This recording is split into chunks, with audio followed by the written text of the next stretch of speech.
Hey guys, welcome back to the channel. This is story about what if Naruto betrayed and becomes pervert part 1. Before I start, please do support for more amazing content and comments for part 2. Do consider to subscribe my channel and share my video to your friends and check out the description as well. Let's start the video. It was the end of the war, the 4th Shinobi War to be precise. It was a long and gruesome where a lot of lives were lost. Right now the Shinobi had won against the Freak Army. Yeah, they were freaks, I mean zombies, Plant Man and Snake Dude, but lost a lot of lives. Against all odds they won, all thanks to Naruto. He played a major role in defeating most of the tough opponents. Sasuke did too, but he came in late, and he was fighting for his own reasons. Also he tried to kill all the other Kages but got his ass kicked by Naruto. In this one they didn't lose their hands because Naruto didn't hold back from the beginning. So here we are with the Shinobi celebrating their victory. Well, not everyone was celebrating. Two people stood facing each other with various emotions running through them. They were Naruto Uzumaki and Tsunade Senju. The reason being a secret event that was about to happen. You see, only two people knew what was going to happen, but it didn't make it easier. Naruto was tired of this world, and he knew that once the war was over they would come after him for various reasons. This is why he took the deal that was given to him. A certain goddess approached him and told him that there was going to be a war in the Shinobi world. She also told him that he would play a pivotal role in the war, but after that then what? She offered to take him to another world, meet new beings, and be well Naruto, and cause chaos. The challenge was that there was a bet placed upon him that he was strong because of his high chakra capacity, so if they sealed it off along with the tailed beasts he would be reduced to nothing but a scared human. The goddess told him that they will give him certain abilities to use in the new world together with a decent amount of magical power to start with. If he proved himself, his old abilities will be unlocked. They will seal most of his chakra and left him with that of an average genin, which will not increase no matter how much he trained. He agreed of course, and when he told Tsunade he got chewed on big time. But now the time had come to say goodbye. He didn't want anyone else to know until he was long gone. Yes, he did make some friends, but those that he considered true friends were outside the village. He had already written letters to them explaining the situation and promised to come and visit as he was allowed to travel through the dimensional gap. After a tearful goodbye and a bone-crushing hug, Naruto left, giving one last look to his mother, not that he told her he considered her that, before he disappeared into a portal that opened up. The elemental would not hear of Naruto Uzumaki for some time. Goddess Domain. Naruto stepped into the goddess domain. It was a semi-dark, misty place with black and white tiles, a white chair, a small white dresser, and another wooden chair. The place was like a void with a few stars, and it was very quiet. It was the sort of place one would like to go to enjoy some peace and quiet. This is the place that she resided. And there she was sitting on her chair looking all holier than thou. This was the goddess Aqua, a blue-haired beauty, but a closer look, and one would see that naive bratty look. In other words, she is a total ditz. "Oh, hello Naruto, I see you are here," she said in a melodic voice. "Yeah, I am here, so what now?" Naruto replied in an impatient voice. "Oh yeah, here are the skills you will have, but there is a problem," she said in a nervous voice. "What now? What do you mean there is a problem?" asked Naruto with narrowed eyes. What the hell was going on here? "Well, someone changed your destination and abilities. They said it would make it more challenging than the place we wanted to send you, he." She laughed nervously as she handed Naruto a paper with a list of skills and their details and the destination he was going. "We wanted you to go and beat up the new Devil King that sprouted up after the other one was defeated by Kazi Trash. And I wanted to give you a holy weapon too."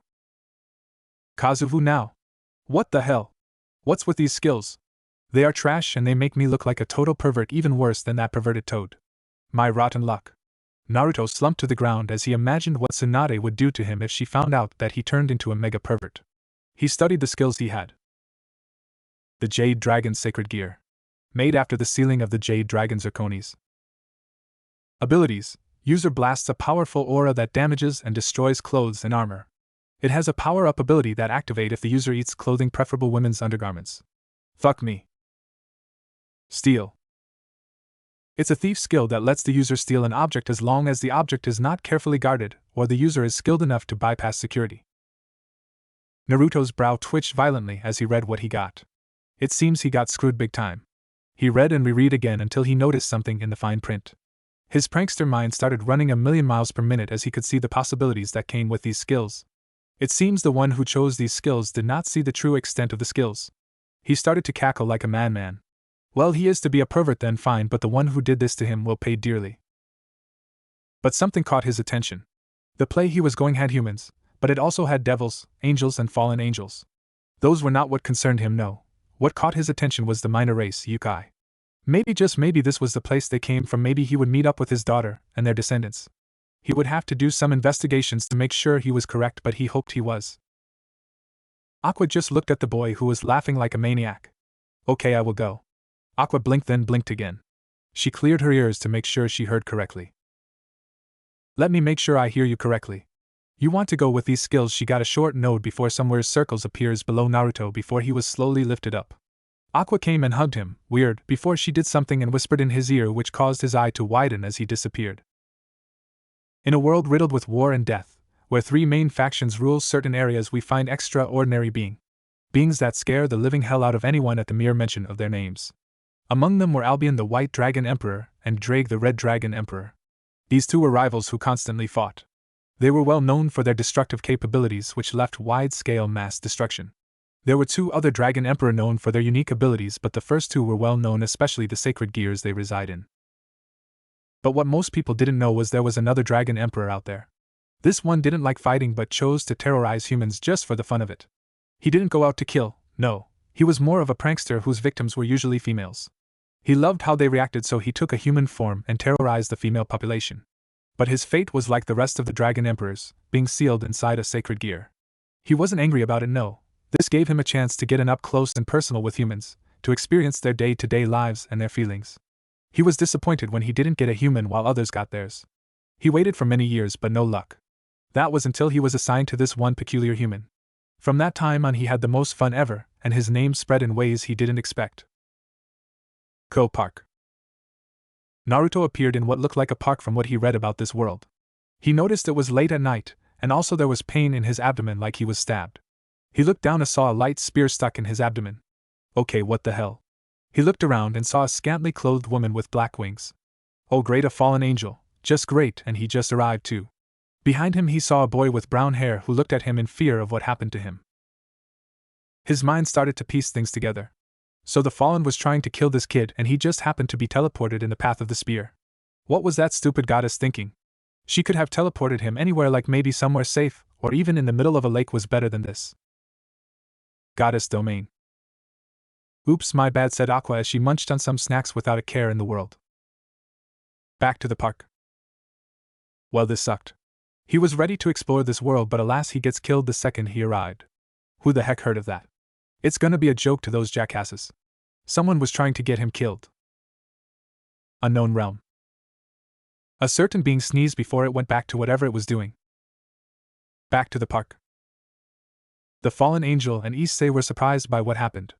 Naruto thought the kid would make a break for it, but he just froze until he too was stabbed. Okay, that was stupid at its finest. His unintentional sacrifice just went down the drain. The fallen just regarded him before she took off.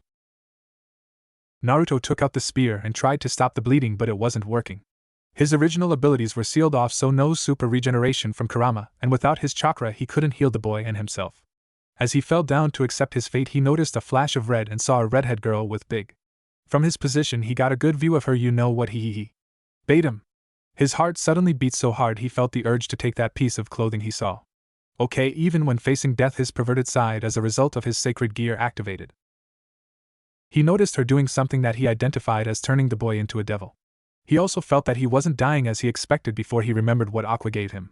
He smiled before a plan formulated in his head. Oh, this was perfect. He wanted to learn more about the supernatural, and what better way than to join them. So he willed the item to not heal him as he waited for the girl to come to him. He knew devils loved humans with sacred gears, so this one wouldn't pass him if she sensed his sacred gear. And true to that, she came, asked if he wanted to live, to which he nodded. She took out a single pawn piece and placed it on top of his chest. While she chanted the incantation, he willed the item he had to temporarily accept the piece and make him into a temporary devil. The item had that ability, so it accepted the single piece, even thought he had a sacred gear. The girl looked surprised before she called another one that took him somewhere while she took the other one somewhere else. Looks like things were going according to plan. Next day. Naruto woke up from the best rest he had in like ever. He was in a bed that he could tell because of the blankets. He looked around the room, noting that it had a Victorian look and feel. It looks like that girl took him somewhere because they had no info on him. Well, he will have to cook up some story until he can trust them. Trust issues. He tried to get out of bed but felt someone holding on to him. The hand was soft and feminine that he could tell. Okay, what the heck? He was picked up by those girls. The next he was sleeping with one of them. What happened last night anyway? He could tell she was also naked, so does that mean they did the deed? If so, why can't he remember a thing? Did they use some kind of technique on him so he couldn't remember? He looked at the owner of the hand to find she was a beautiful black-haired girl. He also took note of some of her impressive features. What, he was a young hot-blooded teenager. He quietly got out of bed, found some clothes which he assumed were meant for him. He looked around the place until the girl woke up. They conversed a bit, and he found out that her name was Aquino and that she was Devil. He already knew. Soon the other members arrived. A blonde-haired pretty boy, a cute white-haired girl, and a beautiful redhead. Okay, what's with this dimensions and cute girls? He was positive that if he walked out of this room he would meet a lot of cute girls. They introduced one another and Naruto gave his story that he was a traveler who just was at the wrong place at the wrong time. He hit it off with the members of the other members. Kaneko, the monotone cute loli who likes sweets, Kiba the pretty boy, and Aquino, the biggest tease in the world, and secret sadist. They found him an apartment room to stay until he could start earning some money. He planned on writing some books, maybe recreate that Pervert's books since he was turned into one himself. His books would capture the hearts of many, so he decided to write about his previous life. He got some material to start his literature to start on his first book. He even found a publisher and gave them the story idea, to which they eagerly awaited for the book. Then he met the other pawn who was worth 7 pawn pieces, which surprised him. He also found out that the kid was a pervert. Well, looks like the club now had 2 resident perverts. If only they could turn that shrewd pretty into a pervert as well, then all the guys of the club would join forces and terrorize the girls. No, he would rather keep his perverseness to himself or a select few and not tarnish his image. So they were given a rundown of what it meant to be a devil, which meant they first had to do what Naruto equated to D-rank missions. They were supposed to give out flyers and make contracts. This was a pain in the ass, but at least there was no equivalent of Torah in this dimension. The thought of Torah brought shivers down Naruto's spine. During the missions, Issei had trouble forming contracts, while Naruto got a lot. They asked him his secret, but he just said it was a trade secret. Naruto cough. Also, Naruto was always hungry and he didn't know why. He ate a lot, but it did little to curb his hunger. It seemed that his body craved something, and until he finds out what it is, thinks we're not good for him. All in all, Naruto had fun, despite his constant hunger, making new friends, and he was surprised that he was getting attached. He somewhat missed the action, maybe a little fighting would liven things up. Oh, he got what he wanted. He met a nun whom he befriended, and when she got in trouble, he and his pervert friend went and rescued her. His friend leveled up when he evolved his sacred gear while he hid his. After the successful rescue, the nun joined their club and was turned into a devil as well. She lived with him as she grew close to him, which surprised him as well. Things were okay until he noticed something. There was something bothering Rias, and it seemed the rest of the original gang knew about it, but the newbies didn't. It started off when Asia grew close to him. When they had their moments, those lovey-dovey moments, she would have this faraway look and a look of longing which was quickly hid. This went on for some time until Naruto confronted her. She told him that she was okay and put on a smile, but Naruto knew better. He was a master of faking, and he could clearly see that she was in pain. She was only doing it not to worry the others. So what did Naruto do? Well, he used his ninja skills to listen in, eavesdropping, on the conversation between her and her queen. What he heard was shocking. It seems she was engaged to someone, and from the way she talked about him, she didn't like him at all. So she was in an arranged marriage, a forced one at that. That wasn't good. Since they were low-class devils, their opinions didn't count, so it meant they had to fight the jackass that made her sad. From what he could tell, she hid it for some time, years from what he gathered. So that's why she wanted sacred gear users. This was to help her get out of that contract. It stung they were being used, but he understood. The girl was desperate, and any desperate person would do whatever it takes to reach their goal. So he quietly left as he devised his own plans. Being used or not, Naruto was a sucker for damsels in distress, so he went to up training. Physically he was good, so he focused on magic and evolving his sacred gear. He also devised some countermeasures in case things went south, so he asked for some material from the underworld. This was just a backup. The main plan was simple: beat the shit out of the jackass. Oh, that dude was gonna pay big time, and by the time he was done with him, high class be damned, his reputation would be dragged in the mud. Mwahaha. It has been a few days since the revelation about Razor, and Naruto threw himself into training. He wanted to get as strong as possible so that he wouldn't have to reveal his trump card so soon. Because he had very low chakra, he opted to master genin level jutsu, which were useful for his fighting style. Also, he was happy that he could do tree walking and water walking. These were useful skills in the future. He then went on to sealing, which was an art he didn't divulge much into, but because of his low chakra, seals were the most viable option since most of them didn't take too much chakra. On physical training, he made gravity seals for himself, and right now those seals were up to insane levels. This was to increase his speed and strength. He was also focusing on getting reacquainted with the sword to sharpen his sword skills. Most of his techniques were lost because of his inability to access more chakra, but maybe he could reinvent them using magic. He also started building profiles for the peerage, and what he found was not encouraging at all. Yes, the peerage had powerhouses, but it was also a nest for unresolved issues which held back most of the team from their true potential. This was mainly directed at Kaneko and Akino. Rias was a good king, but she was weakening her fighting force by not properly training them and resolving their issues. Honestly, if this keeps up, those issues will have issues which will become an issue that would need an army of shrinks to deal with them. For now, he focused on himself at the moment, and his own issues.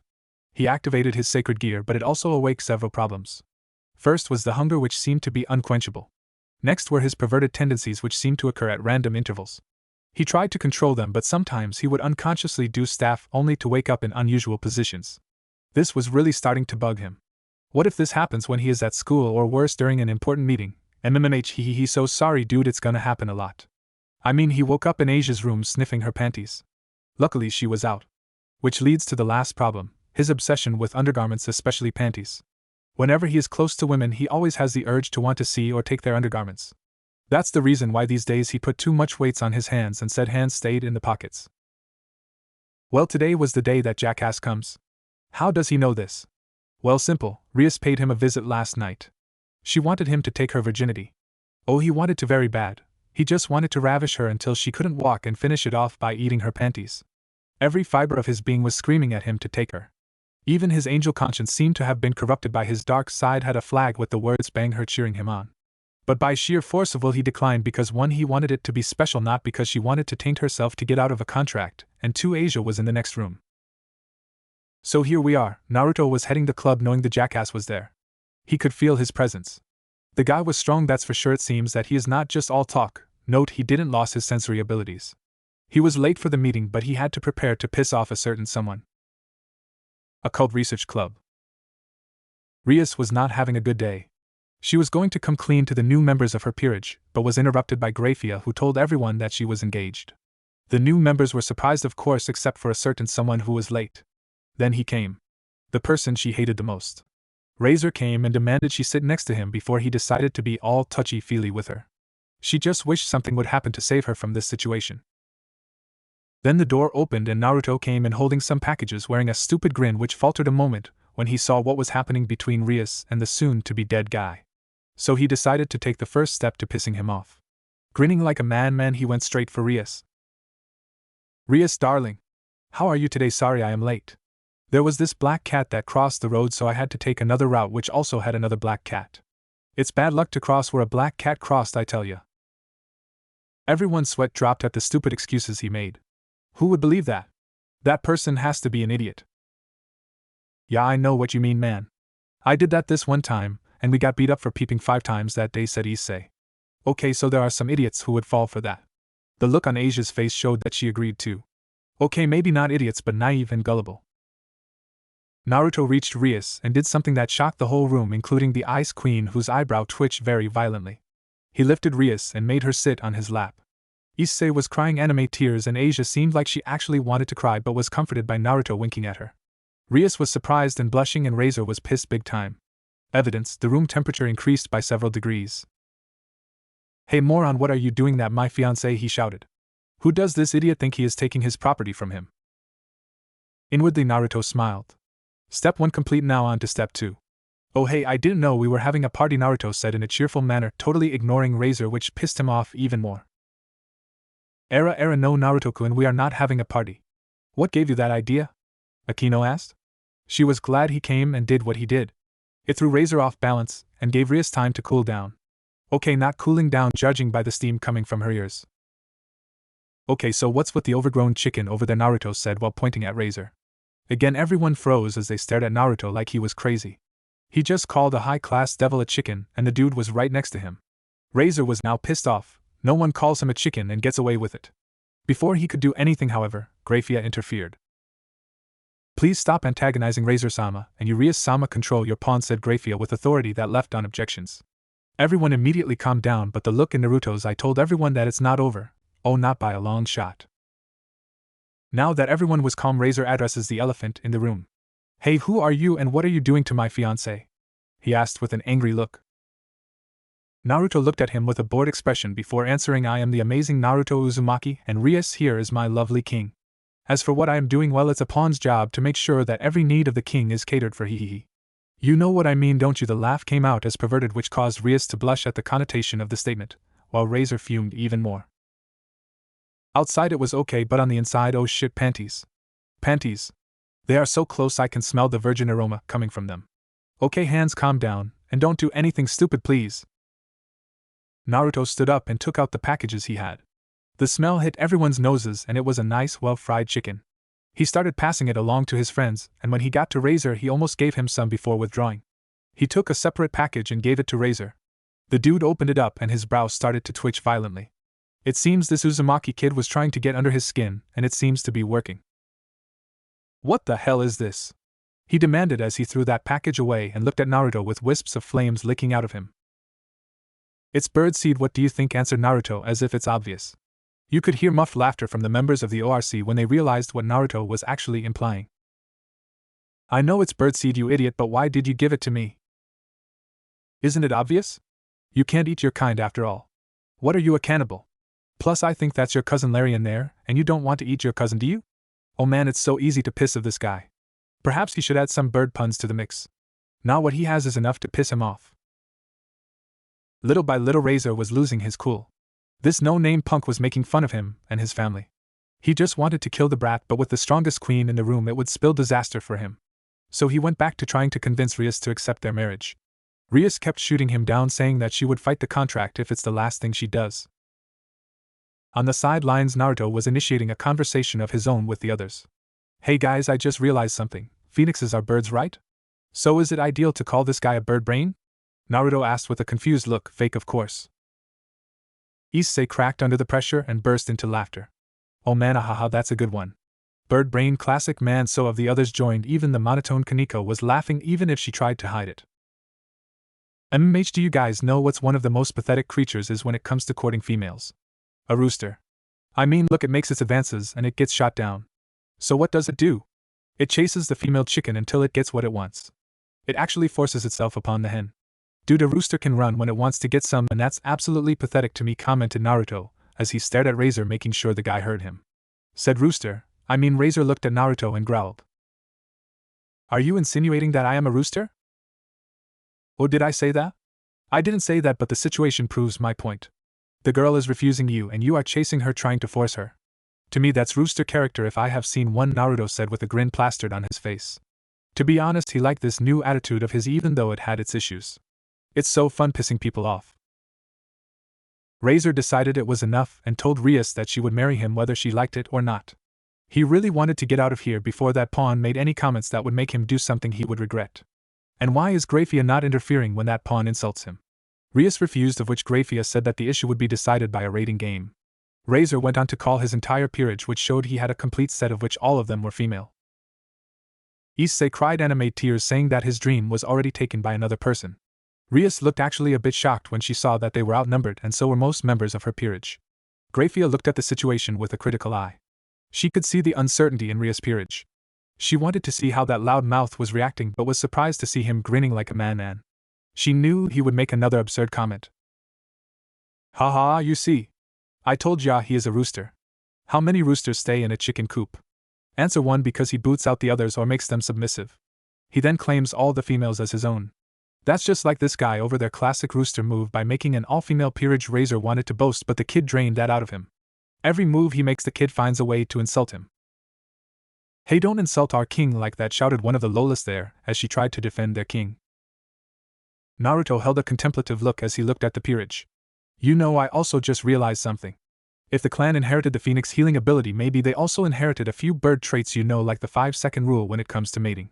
I heard the record for longest mating time for roosters was 9 seconds, and that was only because it spent the first 4 seconds trying to get it in. Naruto commented again, while flexing his pinky finger, insinuating that something was very small. This served to piss of Razor and his peerage even more. He was basically insulting every male of the House of Phoenix. It was a man's pride, and this guy just insulted that. Before they could react to defend their master's honor, Naruto continued. So let's see. 5 seconds for 15 girls equals to less than 2 minutes. So a 2-minute sex marathon. That's kinda pathetic if you asked me. And you want to condemn our king to give up her freedom for 5 freaking seconds? Hell no! You son of a Rias, Razor is going to give you 10 days to prepare yourself for your defeat. And you, Uzumaki trash, I am going to enjoy crashing you to dust. Razor finished as he looked at Naruto with all the hate that he could master. Naruto just gave him a thumbs up showing he didn't care at all. With that, Razor left, but not before Naruto was subjected to some KI from the female members of Razor's peerage. The KI didn't bother him, he faced worse. With them gone, a new problem occurred, and that was Naruto. What was wrong, you ask? Well, he basically turned into a chibi with his eyes glazed and a stupid grin on his face with drool coming out of it. Think of Aladdin from Magi when he pervs on girls. Asian knew what was happening. He was having one of those uncontrolled perv moments. It happened a few times at home before he explained it to her. That's why most of the time he slept chained to the bed and Asia kept the key until the morning. Sometimes it was so bad that he would drag the bed before he got stuck at the door, and all the while he was unconscious.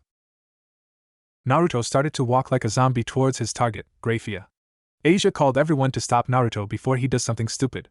Graphia just rose a brow at this. She was the strongest queen, the boy won't get near her. So all the peerage members tried to dogpile him, but he literally and inhumanly wormed his way out of that as he dodged all of them, leaving them to eat the ground. With insane speed, Naruto found himself in Graphia's Valley of Bliss, between her, before he started to play with them as he buried his face between them. Again, think of pervy Aladdin from Magi. Graphia froze when she found herself being played with. She hadn't expected the boy to move so fast or how good she felt when he played with her. Please note she is not married. The other members just froze as they saw Naruto coping a feel on the strongest queen. Graphia tried to get Naruto off her, but the dude wouldn't let go. When she got him off, he would just quickly come back again like he was being attracted by a magnet. Issei just mumbled lucky bastard before Naruto shot past him and was embedded into the wall. They looked and saw an emotionless Graphia with a frosty fist extended forward. She turned around so no one could see her blush before she addressed Rias to prepare for her match, then she left. She left a stunned group and a Naruto who was just waking up from his perv moment. He felt like King Kong just beat the snort out of him. He only asked one question when he realized what might have happened. What the heck did I do? After Naruto's shenanigans, Rias told everyone to go and rest up and that the next day they will go to train somewhere. The place she said they would train was a private island that had a house which was top-notch. Naruto honestly wondered if he would also buy a house like this far away from civilization where he would stay free from the hustles of the modern world. So here we are. The group was assembled in front of their king where they were strategizing. Rias admitted that they were at a disadvantage against Razor. First, he had a full set while they were 8, so they were outnumbered 2-1. Next, Razor had experience in the raiding games while they were novices. This was their debut and they were going against someone who lost only twice. Naruto listened to the others as they talked back and forth planning their training and how to take down Razor. The dude was the biggest threat because of his regenerative ability and power, so they had to find a way to neutralize him. He sighed. What he was going to do would open a whole can of worms. They took him in and trusted him, and he hid staff from them. Maybe it was time to come clean with some things, not all. Okay guys, listen up at this. Everyone looked at Naruto. He has been quiet for some time, so maybe he thought of something. Razor may have the advantage, but so do we. Please reserve your questions for when after I am finished, okay? First, he thinks that he will be going against Rias in strategy. Well, he is dead wrong. He probably has a profile of us, especially Rias and Akino, since they are the biggest threat and their skills are well known.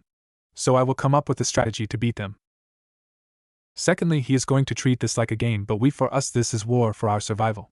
He might have experience in this game, but we have someone who has experience in war. Lastly, he made one mistake. He has an all-female peerage. We have 3 guys with us, so for our plan to work. So this could work to our advantage, hee. Everyone was quiet as they digested what Naruto said. Naruto could see that they were noting some things that he said, and he knew that it was time for his big reveal. Naruto, I have noted a few things that I would like clarification on. First, who here is experienced in war? Rias asked with narrowed eyes. She found it weird that there was no record of Naruto anywhere, so here was her chance to get some answers. Me, of course. Who do you think I meant? Naruto said before he went on to tell them that he was not from this dimension but from another. He explained everything else, leaving out the part that he now houses all tail beasts. He was very vague on the full extent of his power, even though it was sealed away. He also explained to them about his sacred gear, which was the origins of his perverted tendencies. After his explanation, everyone was shocked at what they heard. Here was a boy their age, and he had already participated in a war. He was a freaking war hero. Kaneko was interested when she heard he could use chakra. The weirdest reaction he saw was from Rias. The girl had stars in her eyes as she squealed while looking at him. Suddenly she was in front of him going full on otaku mode. You are a ninja, right? She got a nod. Please say it. Naruto looked confused. Say what? You know, nin nin, she said as she made a weird hand sign and a weird pose. What the hell? Is that what those mangas portray ninja? We don't say nin nin databao crap. Naruto realized that he has said something stupid in front of an otaku. He thought he got rid of that verbal tick. Rias looked like she was in heaven as she started jumping while she shouted databao while posing in what she imagined was a ninja pose. Everyone looked amused at the situation Naruto got himself in. After 15 minutes trying to explain that it was a verbal tick, not a ninja catchphrase, they continued. This time Akino asked. Naruto, you said that Razor having a peerage full of females is a bad thing. Why is that? Well, let's say the opposite side is full of perverts, what do you think will happen? Let's say they have a technique that strips them off their clothes, what do you think will happen? Everyone could see the logic in what he said. Women don't want to showcase their bodies in the rating games where almost everyone could see them. That would be a nightmare for them. We have 2 perverts here, soon to be 3, said Naruto, as he gave a thumbs up to Kiba with Issei mirroring him. Kiba felt a chill down his spine and wisely inched away from them. They will not expect us to use this to our advantage. It will catch them off guard, thereby eliminating the weaker ones before we focus on the threats. Let me tell you this here and now, this is a battle to survive, so I am not afraid to do whatever it takes to win, well short of cheating, of course.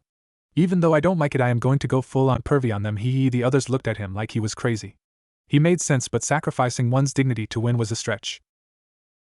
Now for training. For now I am going to focus on Kiba and Kaneko at the moment, but let me say this. Please, I know you have some unresolved issues among you. A few members flinched at this. But don't let that get in the way of getting stronger. All of you have potential to become strong, but your issues hold you back, so please don't hold back. He will have to deal with this himself if Rias doesn't. But that will come after the match. Let's start, shall we? Rias and Akino, you are physically weak compared to the others, not including Asia. So we will work not strengthening your physical traits while you help Asia and Issei train in magic. The others nodded at the logic. They relied too much on magical power, thus they neglected to train their bodies.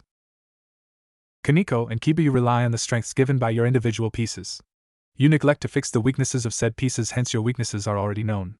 We will work on increasing your strength for Kiba and speed for Kaneko while giving you some tips on increasing your strength and dodging skills. The 2 nodded when their faults were pointed out. It seems Naruto was good at this leading thing. They might just survive this. Rias felt a bit down. The training she planned seemed to be inadequate, and this showed that she was not doing a proper job as a king. Naruto simply took over and he was doing quite well. If they survived this, she would have to ask for advice from him and step up her game. First thing Naruto did was give them gravity seals varying according to person's body. Right now Kaneko had the most weight, followed by Kiba, then Issei, then Rias and Akino, and last was Asia. Next he instructed Kiba to cut down a tree with a bland sword by the end of the day, or he would increase the weight. The dude was having a difficult time moving as it is, increasing the weight would turn him into a pancake. He instructed Issei and the rest of the girls to run laps while they get used to the weights. Which left him with Kaneko. Okay, Nico-chan, let's play a game called Dodge. Kanelo was looking forward to some training, but the glit Naruto's eyes showed a promise of a world of pain. Which was what followed as she was thrown into an obstacle course full of very painful and humiliating, traps. Naruto looked in amusement as the girl tried to survive his course. He spotted and company before a thought came into his mind. Hey Rias-chan! Do you know anyone with a natural affinity to water and is female? He shouted as they passed by while jogging, taking the time to appreciate those jiggling jugs. Issei looked he was about to die of blood loss. Yes, why? She asked, confused. Oh, that's good. I am gonna need her panties. What? It has been a long, a gruesome 10 days for Team Rias members, well, most of them anyway. When Naruto said he would train them, they didn't expect him to outright torture them in the most perverted way that came to his perverted mind, for the girls at least. The training was productive nevertheless.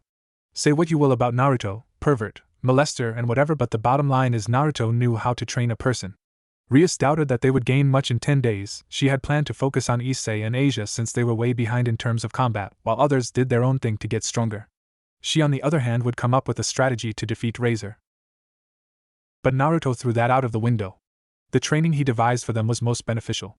If it wasn't for the fact that they had limited time, she was sure that Naruto would have brought the best out of the rest of the team. She was surprised with the improvement they had had. Honestly, the guy picked up on their immediate weaknesses and tried to fix them. Though it wasn't all the weaknesses, she surmised that the ones he fixed and the skills learned were suited for the upcoming battle. On the girls' training, he paid special attention to Kaneko since she was a fellow chakra user. The training course he put her through was perverted and horrific, if not downright funny. Honestly, she tried to make Kaneko show emotion for years, and Naruto made her show emotion on the first day of training. The course was meant for her to rely on her nekisha instincts rather than relying on her durability as a rook. The moment she stepped in the course, she was bombarded by darts. Darts aren't a problem for a rook, but the fact that they were coated with some stranger electrical substance which increased a person's arousal was the issue. She could bulldoze through them, but the substance made her feel strange, to say the least, like she had a strange heat in her nether regions. Said technique is effective by touch and not by the method Naruto used. On touch it's instantaneous, but when using mediums like darts it's severely underpowered. It worked to his advantage in training, however. The more darts that hit you, even if they don't pierce your skin, the more aroused you are. Hence you dodge for your dignity, or you would explode with pleasure when you reach critical levels. She found out the hard way when she got hit by too many of those darts. The poor girl was drenched between her legs, her eyes unfocused, and she had little control over herself. Naruto thought it best to end the session, which was a mistake because when he got close to her she pounced on him. He dodged, of course, but the girl was persistent. Coupled with an out-of-this-world speed and strength and freaky cat agility she discovered in that state, well, let's just say Naruto got more than he bargained for. It took 3 hours of Naruto running full speed and dodging for the girl to tire and pass out. The others just looked on in amusement and jealousy, Issei and Asia, as Naruto struggled to evade the girl and control himself. It seems the scent of drenched panties did wonders for his self-control, Well, it was his fault for not explaining after all. After the fiasco, the girl was so embarrassed he couldn't look at a male in the eye, especially Naruto. She started calling him Maelstrom of Perverseness, much to Naruto's displeasure. He was not used to this new nature after all. So from that day forward the girl dodged those darts like crazy and her speed improved. That was until she was captured by the second trap hidden in the training course. A tentacle monster. Where the hell Naruto got it, not his familiar, we will never know. The monster was all touchy-feely when it captures a female, evidenced by its tentacles invading the girl's sacred place. Why this monster, you ask? Apart from the entertainment he got from the thing going all pervy on the girls, it taught Kaneko the art of dodging and defending from multiple angles. The girl got so good that it was like watching a seasoned shinobi waving through chaos while beating the shit out of opponents. He then taught the girl the basics of chakra control and channeling it to increase her speed and strength. This was a very bad idea because the moment she got proficient in it, Naruto found himself embedded in the mountain a kilometer away from their training spot. Ouch. As for the other girls, Rias and Akino got the same treatment as Kaneko, but for different reasons. For them, he wanted to see how their speed improved as well as their reflexes. So he threw the girls into the course. Of course, the first few times were horrible for them and entertaining for Naruto. Honestly, tentacles, that's what he named the tentacle monster, had a field day with them. They knew about the darts, so they were prepared for them, but Naruto had cautioned Kaneko not to tell them about tentacles. When they came face to face with the monster, that's when the entertainment started. Naruto and Issei enjoyed the show while Kiba just averted his eyes. Seriously, this guy has an iron will. Tentacles seems to have a thing for a pay, from what Naruto could see with how he enjoyed running his tentacles over their huge jugs. Maybe Tentacles and Issei were related in some way with how both were obsessed with a pay. As for abilities, he focused on having them do defensive techniques and precision attack. The girls had strong magical power, but for their plan to work he needed them to conserve as much power as possible. He had Akino learn more water attack to counter Flaming Chicken. As for Asia, the girl wasn't a fighter, that much was true, but she was also a valuable member of their team. She was their healer. So he worked to increase her stamina and magical power. After that he told her to project her healing aura so that her comrades from a distance. By the end of the training days she could project her aura for about 1.5 meters. As for Issei and Kiba, he worked on their physical strength and speed. He spared with Kiba in swordsmanship to improve his already impressive abilities. He also had to beat that honesty out of him. That was for duels, not life and death fights. That kind of thing was definitely going to get Kiba killed. As for Issei, he spared within in hand-to-hand combat. The boy was pitiful worse than him, but he had power, that's what counts. The boy also managed to evolve his gear and got a huge power boost and a cool attack. As for Naruto, he mainly focused on training his body and perfecting his techniques. For the planet was there, and so was the backup and the backup of the backup if things went south. He had a feeling that the grilled chicken had something up his sleeve and it was going to be a pain in the ass. That's the gist of their training. Now onward to the frying of that stupid chicken. Hi. The gang arrived at the school, which was the place the raiding game was going to be held. Naruto wondered if they perhaps had reinforced the school and put barriers to prevent damage. He thought that they would go to an arena of some sort and duke it out there. Well, he would just have to improvise the plan to suit the terrain. They got into the hall and Naruto's eye twitched violently. What the hell, This was supposed to be a private event for the two concerned parties. So why the hell were there so many people? He looked at Rias, who looked equally as shocked as he was. The rest of the peerage looked nervous for some reason he and the two other new members didn't know. So why was Naruto not happy? It seems someone saw it prudent to invite a lot of people to watch the show. He wanted to humiliate Razor, and doing that would need him to employ some unsavory tactics. It would have been easy without this much of an audience. It would have saved face for Rias and her peerage with what he was planning. After this, he was going to gain a reputation he didn't want. Yet. They walked into the hall, and immediately they were the center of attention. It seems the rooster and his hens had not yet arrived. Now that he got a closer look at the guests in the room, it seems that they were very important people. Well shit, this wasn't good for the reputation of their peerage. Even if he and Issei take the full brand of the hit, it was going to reflect badly on the peerage. So the introductions began, and the more the introductions went, the more depressed Naruto got. It seems Ria's family was there, the fried chicken's family was also there, but worse, the four Mao, the freaking Mao, were here to watch the show, and worse, the big shot was Ria's brother. There was also the Citri family and the president of the student council. What the hell was she doing here? Note, they weren't told about her, and they haven't gone to the familiar forest. There was also Serorg and his peerage, and this other chick and her peerage. He didn't like her arrogant look or how she put down Rias and belittled them, so he didn't bother to recall her name. There were other families available who belonged to the 34 pillars. I want to go home, Naruto sulked in the corner with dark clouds hovering above him. Asia was trying to comfort him the best she can, but the depression was too much. Finally, it was Akino who brought him back. Era, looks like you are depressed. I know what would make you feel better. We are going to have a nice big barbecue when the chicken comes. So why don't you put your game face on, or do you want the chicken to call you a chicken? At this, Naruto miraculously revived with fire in his eyes. The onlookers were amused at this. Never, I am going to fry that chicken, Naruto declared with determination. Rias and the rest of her peerage smiled at this. Looks like their trump card was back. That's one mean chicken if he wants it so badly. Hope we can join them when our son wins, said Lady Phoenix as she looked at Rias's pawn. Oh, if only she knew who the chicken was, and by extension her hee. So to pass the time, Naruto manipulated everyone present into betting. The odds were against them, that was clear with how many people bet against them. A few bet for Rias. All the while Naruto held a contemplative look on his face. Are you not going to bet since you are the one who started this? Rias asked as she saw the unsure look on Naruto's face. She would have thought that he was sure they would win. I am the luckiest person in all dimensions when it comes to gambling, so no one, even if they cheat, can beat me. What I am worried about is the result of the match. I am sure that someone is going to meddle with the match, so the result is less desirable, Naruto said as he went to place his bet. Rias was now worried. If Naruto wasn't sure if they would win, then they were in trouble. She waited for Naruto to place his bet before they head to the rest of the gang. Excuse me, ladies and gentlemen. I'd bet that the match is going to end in a draw, and I am placing $1 billion on that, Naruto announced. What? Was heard in the hall. This guy was betting on a draw when projections show a clear loss. And he is betting $1 billion on that. With that much money, 90% of the occupants took the bet, even the Mao. For the Mao, Naruto prohibited them from placing money but a signed document saying that if Naruto wins, they would do something for him. Rias and gang were shocked that they were likely to end in a draw, but what caught their attention was the money he placed. Where did you get that much money? You had zero when you got here, so how the hell did you get that much money? Issei shouted. He knew Naruto didn't have anything when he came here, so how did he get that much money? The others wanted to know as well. Well, I started writing a book about my life story. It was published about 3 weeks ago. When I checked my account today, this is what was in it. Glare from Asia. Okay, I also did some gambling and cleaned up some casinos, said Naruto as he showed them his account balance from the phone he had. Everyone was shocked. Naruto was now a billionaire just from one book. And when did he gamble? That's insane. They would have to get a copy of the book.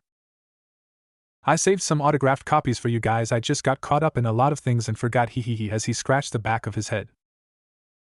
A few minutes later. After waiting for a while, the Team KFC finally arrived, led by Razor in all his arrogance. The guy seemed so confident in his win that it unnerved Naruto. One look at the guy and he could tell that something was wrong. For one, the guy seems to have a lot of hidden power than he had 10 days ago. It seems the plan was going to be changed again. That's a pain. Razor greeted the guests and revealed that he was the one that invited them to watch the show before they went to the wedding ceremony being held after his win. He approached Rias and her peerage and told her that she still had the chance to spare herself of the humiliation, to which Rias shot him down. Gotta give the guy points for persistence. So Naruto decided that before the game starts he would have to enact part of his plan. First part, piss Razor off. So Drumstick, are you ready? He asked with a grin on his face. The rest of the audience were confused as to the name given to Razor. Drumstick, what is he, a chicken? He, if only they knew. You have a big mouth, do you? Well, I am going to shut it up permanently, Razor replied with a cocky smirk. Whatever you say, KFC. But thanks a lot, man. You literally brought an all-you-can-eat buffet, he said Naruto as he looked at the various girls Razor brought while licking his lips. This sent a shiver down every female's spine. Whatever this boy was planning wouldn't bode well for the girls. Razor just huffed and left with his team as they were teleported to the stage. Sona approached Rias and said good luck. Rias made the mistake of saying that Sona had an affinity to water. She totally missed the glint in Naruto's eye when he heard that. So Rias and her team left for the teleportation circle, but Naruto hung back to talk to Sona. The team stepped into the circle before they heard a panicked Naruto shouting. Teleport us now! Shouted a panicked Naruto as he pocketed something and he looked like he was running for his life. Behind his was a very scary, very pissed and very flushed Sona who was chasing after him, but if you looked closely she was running funny. Her strides were limited and one hand was holding her skirt. Give it back, you thief, so I can murder you! She shouted. Naruto jumped into the circle and they were teleported into the arena, leaving a very pissed off Sona who left with her queen to get something. The rest of the guests were confused. It seems Rias picked a very weird pawn. The gang was teleported to the battlefield, to which they discovered it was a replica of the school as Rias explained. Before they started strategizing, Rias turned to Naruto with a scary aura about her. What did you do to Sona? She asked in an all too sweet and too dangerous voice that promised pain and agony if the answer was not satisfactory. The game be damned if the answer she got was not satisfactory about what he did to her friend, she would eliminate him herself. Naruto started to sweat bullets. He chuckled nervously as he answered. Ha ha ha, I took the other key to our victory from her. Please don't kill me. Rias just sighed at Naruto. She had an idea about what he took, but how did he do it in a room full of people without anyone noticing it? Okay, Captain, what's the plan? She asked Naruto. Since he said he would plan, she left the commanding seat to him for now at least. Okay, step 1, piss Razor off is done. Step 2, get the key to our victory is done. Now on to step 3, leave Rias to plan, he. What? I thought you were the one with a plan, shouted Rias. This plan of his was confusing her. Yes, I do have a plan. But for it to work we must make it look like you are the one who is planning. He has info on you, so he probably has been looking into how you think. So let's give him that. But we will put a little spin to it, Naruto said with a predatory grin. Honestly, for someone who claimed to be an idiot in his home world until recently, he was a genius, if not an evil genius, or the devil himself. He is making the enemy think that they are facing an enemy they know, but it was the exact opposite. The moment the enemy thinks they are about to win, that when they will discover it was all a trap. So Rias came up with the plan to advance into Razor's territory while defending theirs. They would intercept Razor's team in the football field, the gymnasium and the hall. Razor will try to sneak some of his pawns so that they will get promoted. Rias will intercept those. It was a good plan according to Rias, but it was a defensive plan which needed some editing. Okay, I get the plan. But what I want you to do is fight, not to win. What we need is to take them out at the same time.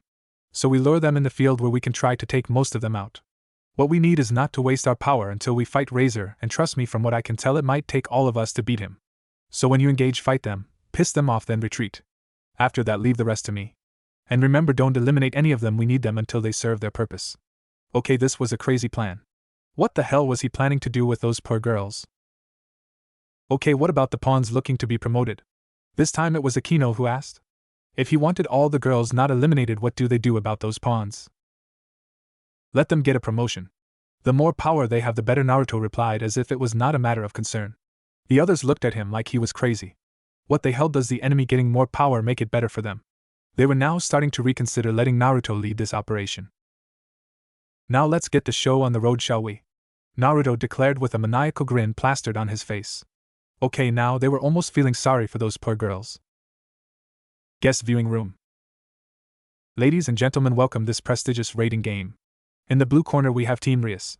And in the red corner we have Team Team Drumstick.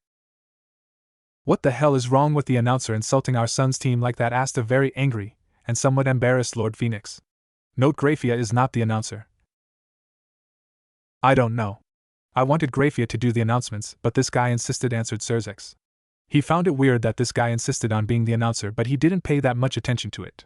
Grafia stood to the side of her king, but her attention was on the rating game, specifically on a certain someone. Sorry about that, ladies and gentlemen. Okay, in the red corner we have Team KFC. Fuck. Oh, Team KFC, I like it. Way to introduce our son's team, said Lady Phoenix with a smile. Many people's sweat dropped at this.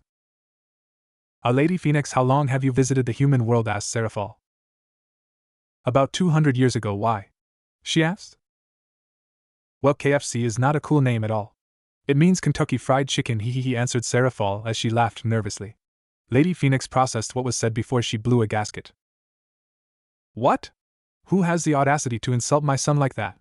They have to be killed in the most painful way possible, shouted a now flaming Lady Phoenix who was being held by her eldest son. Sorry, I meant Team Rooster, I mean Rooster, damn, what is wrong with me? I think I am now starting to see a connection here. This was Akuja the smart one. Oh, and what is it? Came a sleepy voice from a very sleepy-looking fellow. The theme is chicken. So he is referring to Razor as chicken, and by proxy the rest of the clan too. My guess is someone did something to the announcer, otherwise the announcer wouldn't have said something like that. Akuja deduced the situation. Who in their right mind would insult the Phoenix clan? Do they have a death wish? Replica ORC. What did you do to the announcer? Rias asked as she folded her arms while glaring at Naruto accusingly. What make you think I did anything? Naruto asked, putting on an innocent face. All he got was a deadpan look telling him that they didn't believe him. Okay, I placed a Genjustice seal on the announcer. It's nothing major, it just confuses those with a weak will for a while. It won't be effective against strong-willed opponents. And why did I do it, you ask? Well, to further piss of our meal. Now I think it's time we fry this chicken, don't you think? Hee. Replica New School Building. A certain fried chicken was pissed after hearing a few jabs from the announcer. He knew that that blonde pawn had something to do with this. Oh, how he wanted to burn that smug look off his face and enjoy his screams. But no need to end the fight quickly now. It's fun to see those insects try to put up a fight only to fail. It only makes his victory that much sweeter. How dare he insult us, Razor-sama? After we win, that announcer is going to pay. A blonde-haired girl with her hair tied into 2 drills, one on each side, shouted. Oh, she knew that the announcer just stomped on their pride and they won't let him get away with it. Oh, and that cute blonde bastard pawn too. Wait, what? He is not cute, he is the enemy. But those whisker marks make him look so adorable. Oh, shut up. Oblivious to the inner thoughts of the blonde. Don't mind him, sister. I suspect that it's that blonde bastard that orchestrated this, Razor stated as he claimed his sister down. Okay, we have our plan and we have the advantage. We are a full set, meaning we outnumber them, and also we have experience with these games, so our victory is guaranteed. We will counter their strategy while we sneak in 3 pawns into their territory. Once they are promoted, we will overwhelm them until no one is left standing. So don't hold back, and if anyone gets their hands on that blonde pawn, make him pay. High was the answer he received before his peerage got ready to deploy. Replica ORC. Rias and the others were ready to put their plan in action, even though it sounded weird. They had decided that they would make traps around their territory to keep the pawns occupied while they handled the other part of the plan. No need to tip the enemy off that the pawns got promoted on purpose. Although many of the team doubted this was a good idea. Why in the hell is it okay to give their enemy more power when they were outmatched and outnumbered? The only explanation they got was "you will see." So Aquino went out to set traps while the rest grouped themselves. Rias was with Asia as she was to protect their healer. They were to remain behind in their base until the appointed time to join the battle. Aquino was to hold the enemy queen off as long as she can. Kiba was with Kaneko and Issei. They were to intercept the enemy in the gymnasium because it was a strategic point, and the enemy was bound to send some powerful forces there to secure a foothold. Their aim wasn't to gain that strategic position but to piss the opponent off so they chase after them. Then there was Naruto. His job was to hold the enemy at the sports field alone. Which was crazy, but so was he, well, to some extent. So this was the plan which their freedom depended on. This was their first rating game, which was watched by a lot of important figures. So they had to make a good first impression. Yeah, good luck with that, and they had to survive. So no pressure there, hee. Guest viewing room. It's about to start, guys. Oh, this is so exciting. Who would have imagined that Riastan's first rating game would attract such a crowd? Go Riastan, go! Shouted the ever-cheerful Seraphol as she cheered for Rias' team. She was rooting for Rias' team even though the odds were against them. They were at a severe disadvantage, but as she learnt in the war they fought, there is nothing more dangerous than a cornered animal, or in this case cornered devils. The odds are against them for sure, but hope they will pull through. Plus I want to see how strong the holder of the Red Dragon Emperor is. This was the semi-battle maniac's comment, Serorg. When he heard that his cousin reincarnated a holder of a Longinus, which also happened to be the Red Dragon Emperor, he got excited. He wanted to see how strong he was so that he could fight him someday. He is a guy who loves a good fight after all. Serorg, Sona and the other chick, Sikvera, were all assembled in their own corner as they watched the game. These 3 plus Rias were considered to be the rookie 4 in the underworld. Some believe they would go on to become Maos in the future, so for them to witness the first fight of one of their own was a big deal. This fight seemed to be about a girl trying to earn her freedom, but it was more than that. It was about showing the world just how strong Rias and her peerage were and live up to the title bestowed upon her. If she lost, then it would mean that their power was overestimated, and that would make the whole group targets, as many teams would want to get a piece of them. Not that Serorg wouldn't welcome the challenge. So again, no pressure. Sona was also worried about her friend. She was worried about the odds that were not in her favor, not to mention that Razor was powerful. Yes, she also has some good pieces, but they all had issues that were holding them back. The Red Dragon Emperor's holder was also a newbie and untrained, so he would cause little impact in the match. Even if by some miracle they take out Razor's entire team, they still had to neutralize him, which was easier said than done. All in all, Rias was screwed, and Sona could only hope that by some miracle her friend can win. Well, after that, Pervert got his ass kicked hard. After that, she was going to murder him in the most painful way possible for what he did. Just thinking about it made her blush, which was controversial to say the least. "That tomato better not embarrass us," said a certain stick in the mud. "Don't worry, my cousin will make it," Serorg assured her, but received a snort in return. Everyone was looking forward to the match. The Mao were also eager to see the fight, although a certain tomato was now regretting not training his sister. Too bad someone was already doing that, and would most likely be doing her soon. A shiver ran down his spine before. "Never, I will kill that bastard," shouted Tomato Head as he stood up abruptly before he was forced to sit down by a punch to the head from his queen. "Lucifer-sama, please behave yourself," she said in a monotone voice, earning a yes mother from the pouting Mao. It seems Grafia still hasn't forgiven him for what he did and takes every chance she gets to beat the shit out of him. He still regrets that decision, but what's done is done. He only hoped that she would let it go, or it will continue to eat her up. "What the hell?" Manajuka asked, surprised by his friend's outburst.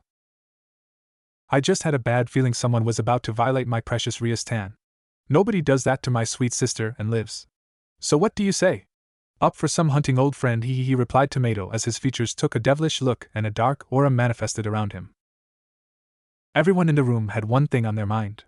That's one hardcore Siscon, although some did wonder why he didn't do that to the fried chicken. Somewhere unknown, a figure was also watching the rating games. This figure was shrouded in darkness, so no one can see if it was male or female except for the structure, which showed that it had a human body. It was looking intently at its screen, more specifically on Naruto. "Now let's see what you can do in this situation. The one that escaped my grasp.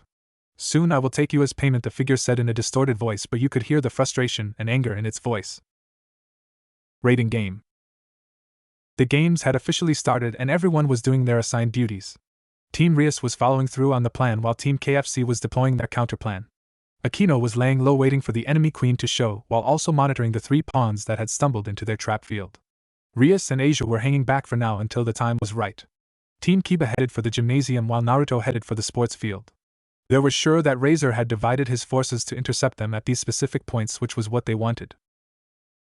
The guests at first thought it was a good plan to secure the gymnasium since it was a strategic point that could give either side the advantage. What confused them was the grouping. Yes, it was good to send more numbers to the gymnasium, but sending 1 pawn to take the sports fields was kinda stupid. Sona was confused as to why her friend would make such a mistake since she was good at strategizing. A certain family of fried chicken was smiling, seeing that victory was assured and that the idiot that insulted them was going to get what's coming to him. Replica Gymnasium. Team Kiba, since he was in charge, arrived at the seemingly empty gym. Kiba wanted to hit and ambush the enemy, but suddenly the lights turned on, showing that the enemy was already there and was alert to their presence. So the team decided to confront the enemy, and what they saw made them worried a bit. There were 3 pawns, 1 knight and a rook, and from what they heard from Akino, 3 pawns were trying to enter their territory. The queen hasn't shown herself yet, as well as the king, meaning those 2 were most likely at their base waiting to see how things go. So this meant that either the rest of the team were on standby while a small force was sent to Naruto's location, or Replica Sports Field. Naruto just arrived at his destination, and when he saw what was waiting for him, he only had one thing to say. "Oh crud." Replica Gymnasium. Team Kiba prepared to battle the pawns Mira, Kira and Meru, the rook Isabella and the knight Carmine.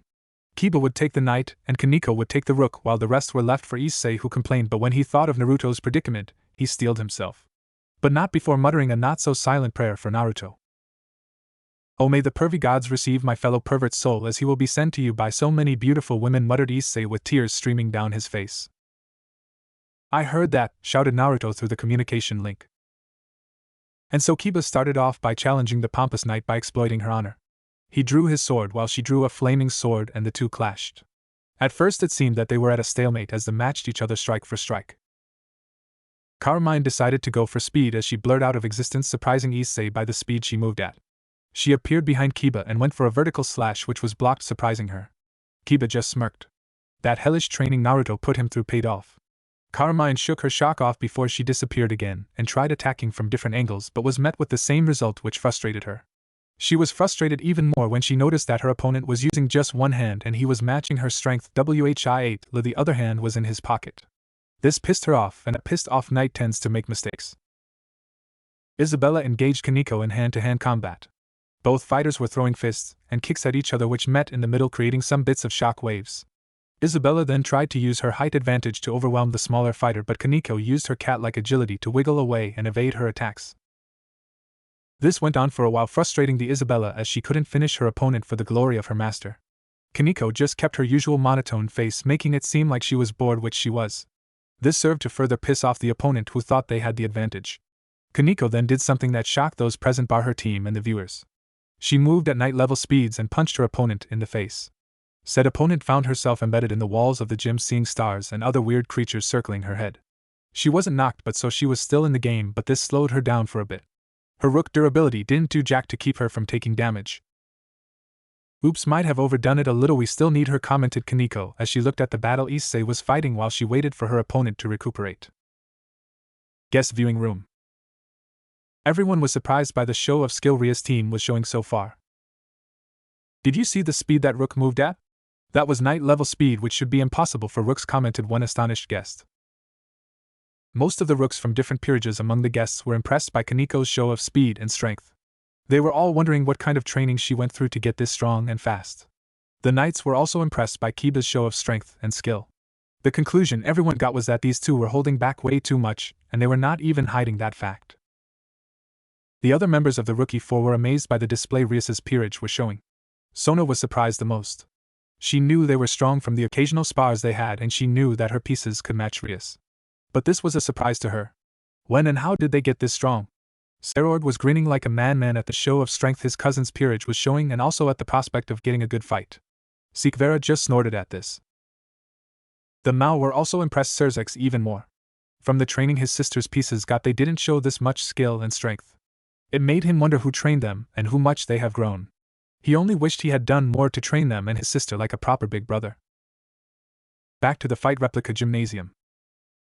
What the hell is wrong with you? Poor Issei was busy running for his life from the twins wielding chainsaws. For cute girls that was kinda creepy to say the least. The other pawn Mira was also trying to smash him with her staff. Once upon a time he would have put his masochist abilities to the test by being whacked continuously while recovering miraculously. But this is the new Issei one who was trained under Naruto. And the lesson that stuck the most in his perverted head was dodging. And so the pervert was wiggling through the girls' attacks in weird but effective poses. The pervert was effectively dodging staff and chainsaws in the most bizarre ways that even the enemy was surprised. "Hey, stay still so we can cut up," shouted a pissed-off Kira with her sister hot on Issei's heels. "Are you crazy? Why the hell would I do that? And you girls are supposed to be cute, not psycho crazy chainsaw-wielding maniacs," Issei fired back as he dodged a strike from the staff-wielding pawn. This went on for a while with Issei dodging and blocking the staff using his sacred gear gauntlet. The fight ended with Issei managing to break Myra's staff and tagging Kira on the shoulder. He then put some distance between them, all the while smirking like a maniac. "Now feel the wrath of my new technique. Dress break," shouted Issei as he clicked his fingers together, and Kira's clothes were ripped to shreds, leaving her in her underwear. In the anime she was left naked. Everyone who was fighting stopped what they were doing in shock. "Ha ha ha, yes, I have saved this lovely image into my memory banks. Take that, Naruto-senpai. I have created the ultimate pervert technique," stated a grinning Issei as he ogled the almost naked girl who was struggling to cover herself to no avail. Hentai Issei. You are trash, came the monotone voice of Kaneko while Kiba was profusely apologizing for Issei's behavior. Hey, I will have you know I can top that. And is the girl completely naked? Naruto asked through the link. Higata, she is still in her underwear, then he replied with good, which confused his team. Guest viewing room. There was absolute silence in the room until. That just happened, right? Yap.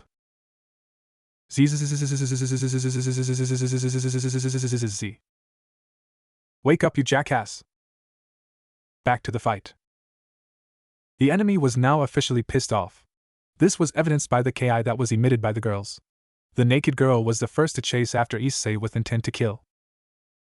Guys, strategic withdrawal. Issei shouted as he took off, leaving a cloud of dust and teammates behind. Kiba just nodded to Kaneko before they both took off in the direction of the sports field. The pissed off girls abandoned their strategic position, which they conquered in favor of pursuing the enemy, Issei, leaving the position with no one to claim it. With Naruto. After he arrived at his destination, he discovered that the enemy was waiting for him. The number thought is what put him off. The rest of Team KFC except the chicken and the queen hen were not there. From what he could sense, they were still in their base of operations, which was good for him. By the time the chicken realizes what's happening, it will be too late to react.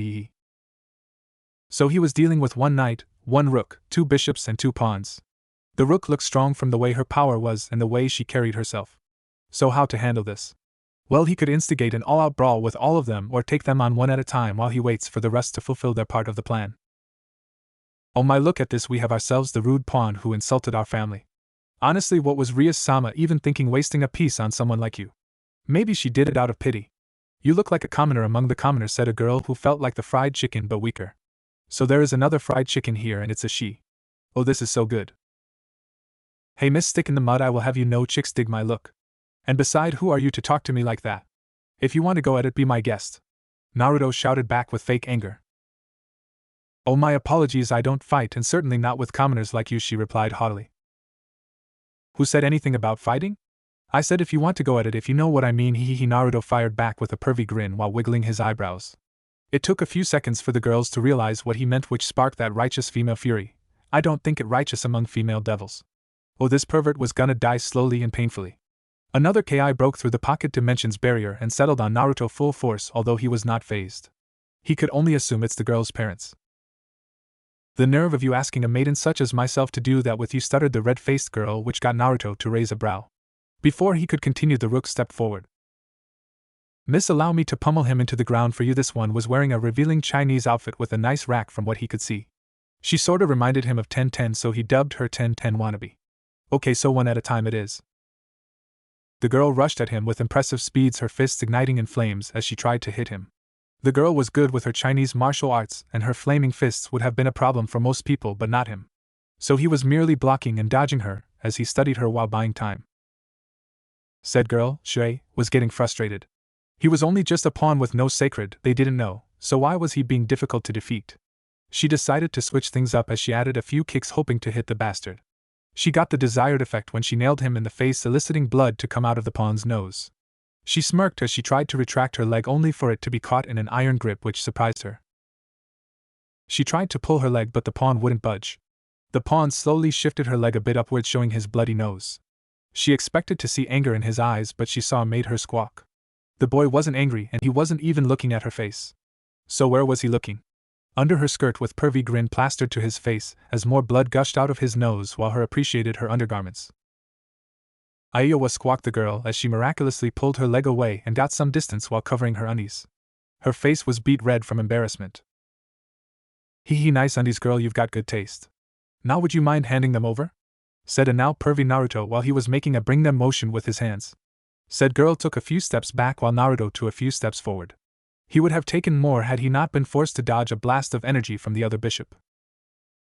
Ichiwai, wait your turn, I am coming for yours next, shouted Naruto while comically pointing at the bishop, who felt a chill down her spine. So the 5 enemies decided to attack at the same time while Sister Fried Chicken hang back. No matter what they did, that pawn seemed to get himself out of danger without a scratch. It was like he was just toying with them. Oh no, they fell for it, thought the bishop, Ravel. He was this strong and he egged us on to think he was weak. And was he molesting her team? Said boy was having the time of his life, dodging and molesting the girls. He would wave through the attacks, lift up a girl's skirt, then peeked while holding his chin in a contemplative look. He would also appear behind a girl and start groping her from behind or smack her ass.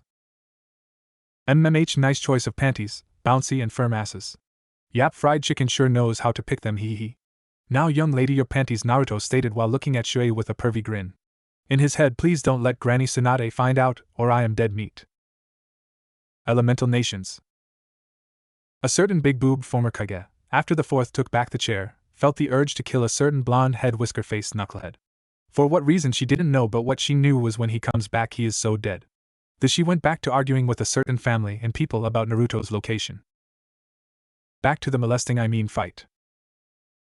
It was at this time that Naruto's team arrived with the enemy hot on their heels, on Issei's. Good, it seems the plan worked now to test something before the final plan comes into play. Okay, maybe it worked a little too well with how pissed off they were. Get back here, you perverts, so that I can kill you, shouted an almost naked girl with a chainsaw. What the hell, chasing Issei. Senpai, please help me, Issei shouted as he frantically dodged the mad chainsaw twins. Naruto looked at Issei, then at the girls, then said, dude, if you didn't use a condom, can't help you there. If you took the wrong twin, then you are screwed. If you took the wrong twin and didn't use a condom, then you are on your own, man. What the hell are you talking about? They want to kill me for my perverted technique to rip her clothes off. Issei shouted before he tripped and fell down. Almost naked girl took this as her chance and went for the kill. Naruto, seeing his fellow pervert, please kill me, Naruto pleaded in his head, about to bite the dust, decided to use one of his techniques. His target, the chainsaw. Steal. Naruto shouted as he stretched out his right that a bright light blinded everyone on the field. When the light faded, everything was normal. The girl still had the chainsaw in her hands, but something was missing. Did his technique fail or something? He could feel that he stole something which was in his hand. He looked at Issei to see the dude almost about to pass out with a fountain of blood coming out of his nose. So Naruto unfolded his hand, and what did he find? Some white panties and a bra. What the hell, the target was the chainsaw, not this. And where did they come from anyway? Hiya, cried the now naked girl as she squatted down trying to cover herself. She was now naked, the underwear she wore now in Naruto's hand. Said boy was grinning like a madman as he saw what was in his hands. Mwahahaha, yes, this is awesome, ha ha ha ha, laughed Naruto as he had a stupid grin on his face as he waved the panties in the air. Think of Kazuma from Konosuba. Everyone on the battlefield bar Issei looked shocked. What the hell just happened? How did he take her underwear from way over there? You are the worst, Naruto-senpai, said Kaneko in a semi-shocked voice. I don't know how to apologize for that, that was Kiba as he bowed apologetically to the enemy who was in a frozen state. Now Issei, that's what I call a pervy technique. No woman underwear is safe from me. From this day forward I shall be known as every woman's worst nightmare. Give me back my panties, cried the girl. Never. Guest viewing room. Yes, that's how it feels, shouted Sona before she realized she did. She just hung her head embarrassed, but inwardly she was happy she didn't suffer from that technique in public. Just thinking about being stripped like that made her blush. Okay, where did that come from? Okay, that just happened, right? Yap. What the hell is wrong with Ria-sama's pawns? Those were the various reactions in the room. But you could see some men, and women, wiping some blood of their noses. Whether it's from seeing the naked girl or the prospect of using such a technique, we will never know. Most of the women had one thought in mind: kill those pathetic pieces of trash. Replica Occult Research Club. Asia and Rias just looked at what happened, and they were at a loss for words. When Naruto said that one of Razor's weaknesses was his peerage was comprised of 99% of its members being female, she didn't expect him to capitalize this way. She knew that it was almost every female's nightmare to be stripped in broad daylight, let alone in a huge event such as this. She didn't expect Naruto to go full on pervy mode and molest and strip the girls. Okay, she expected him to come up with a strategy to embarrass them or something. What she didn't expect was for Naruto to outright molest them, and the plan hasn't even gotten to the mid part yet. And that technique? She thought Issei's was perverted, but this was a whole new level of pervy. Asia, did you know about that technique? Rias asked the girl.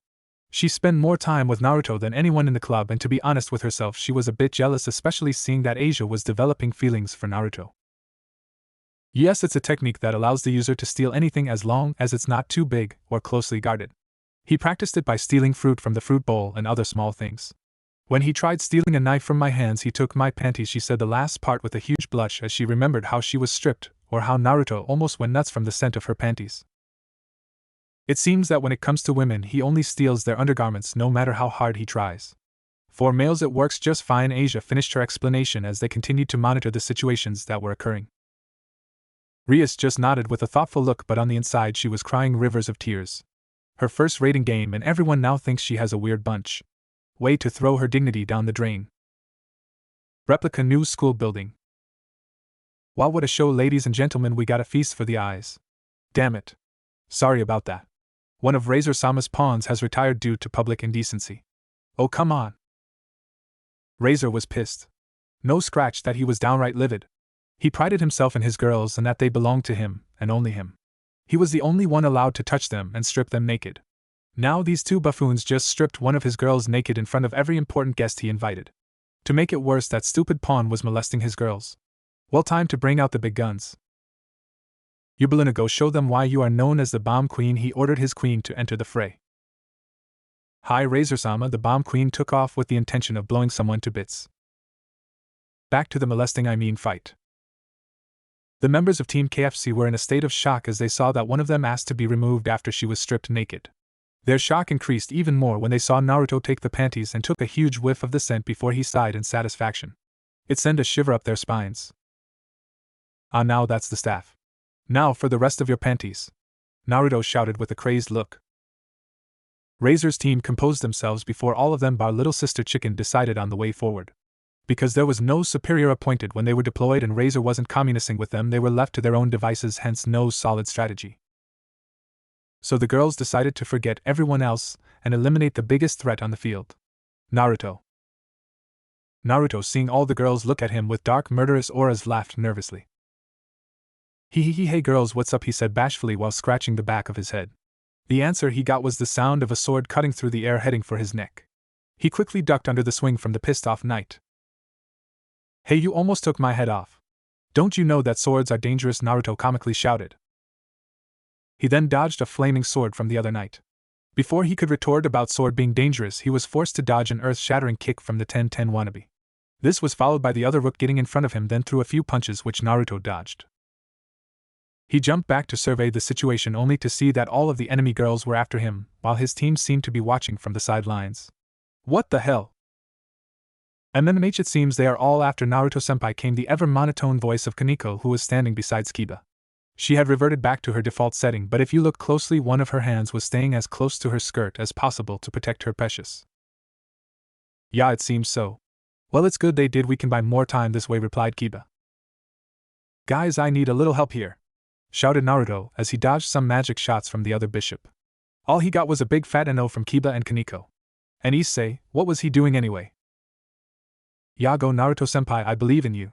Live the dream for us perverts. Issei cheered while he was holding a banner written Go Super Pervert Senpai. Are you serious, Issei? And it's not Super Pervert and Mega Pervert, Naruto shouted back while he blocked a flaming fist heading for his nuts. Hey, not there, I need those to them on someone. Naruto then backpedaled to gain ground as he surveyed the situation. Well, all of them were angry and it clouded their judgment. He could take all of them out easily, but he still needed a few items from them, Now to put the fear of Naruto into them. Okay, my turn. Ready or not, panties, here I come. Now give me them panties, and with that Naruto disappeared in a burst of speed, surprising everyone save his team. He then started to systematically fight his opponents, forcing them to huddle up in one place. With that done, seeing that they were all in one place except for the little sis KFC who was watching in shock from the sidelines, he just smirked. Time to test the upgraded version of his technique. Pervy style number 2 multi-steal. Naruto held out both his hands, much the girls' horror. A bright light shined before they could escape or react, and a few seconds later it was all over. All the girls that were victim to the technique felt liberated of something, especially those not wearing pants. Downstairs felt breezy all of a sudden, and those with huge jugs felt them sag. That's when they realized that they were all hit by that dreadful technique at the same time. None of them dare look to confirm what just happened under their skirts or in their pants. They looked horrified at Naruto to see him holding multiple articles of clothing they could identify as theirs. I asked nicely and you refused, so I had to do it the hard way. Oh man, look at this exquisite clothing, I am rich, Naruto shouted while throwing the underwear in a jade bubble before it disappeared.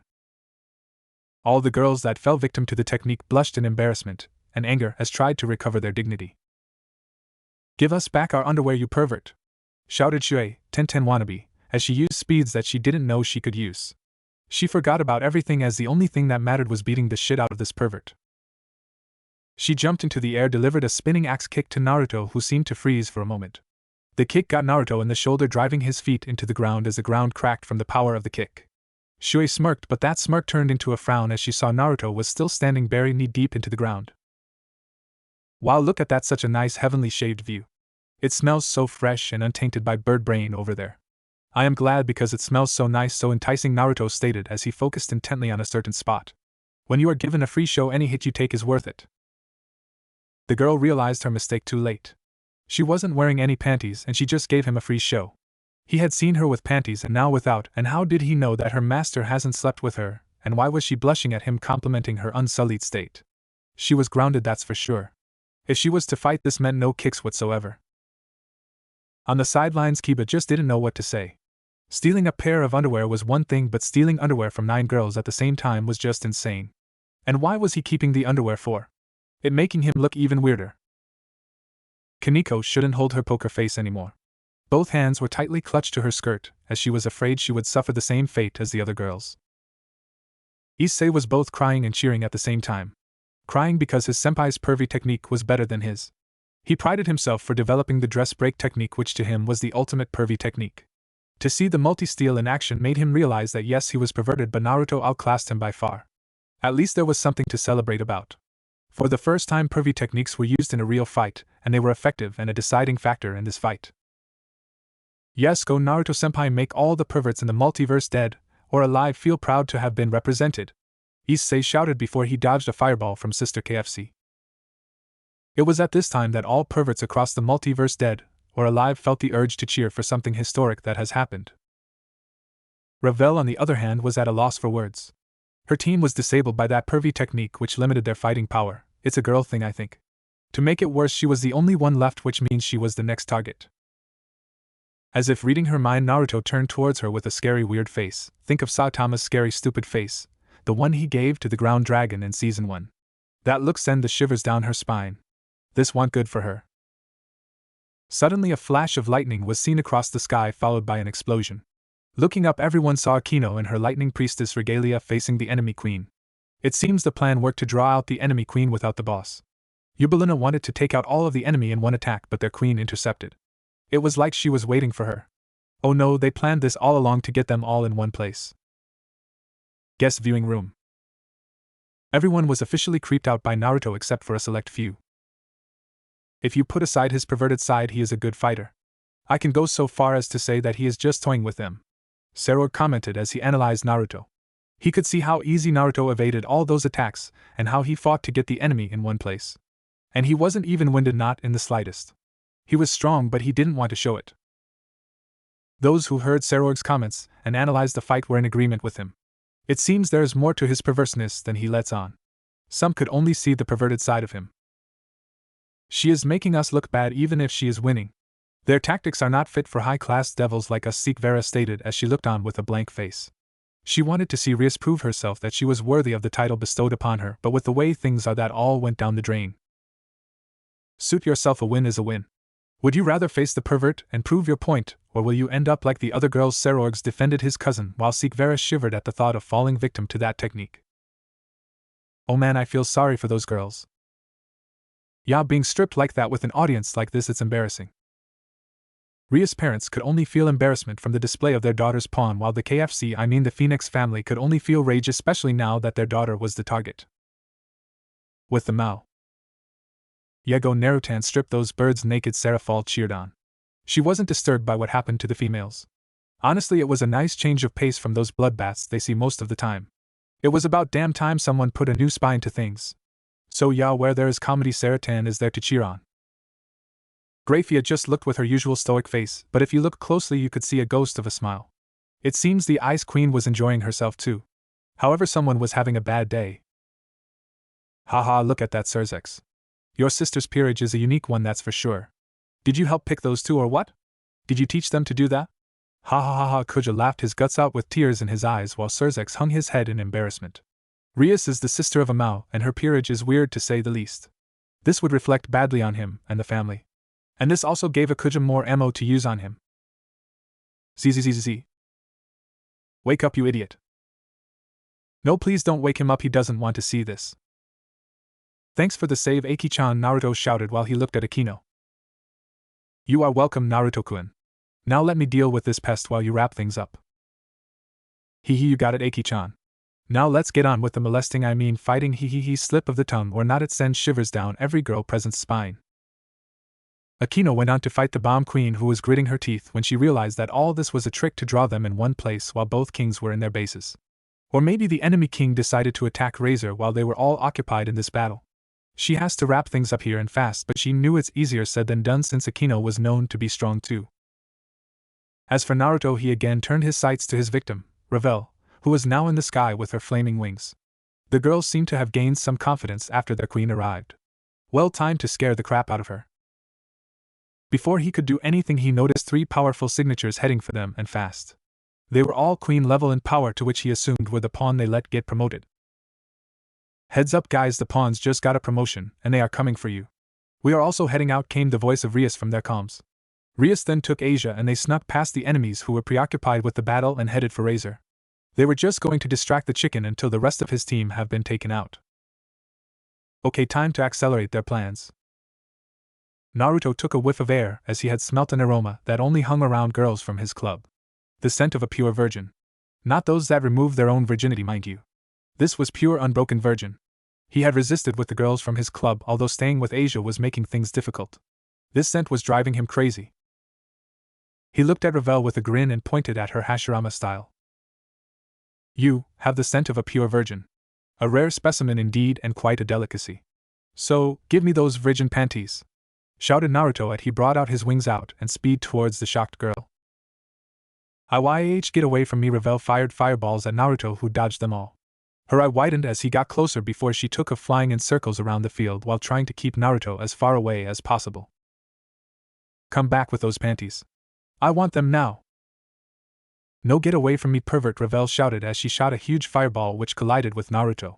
She sighed in relief but saw a figure busting through the flames unharmed. Virgin panties. On the sidelines? Poor girl, she will be traumatized for life, commented Kiba while folding his hands. I almost feel sorry for her.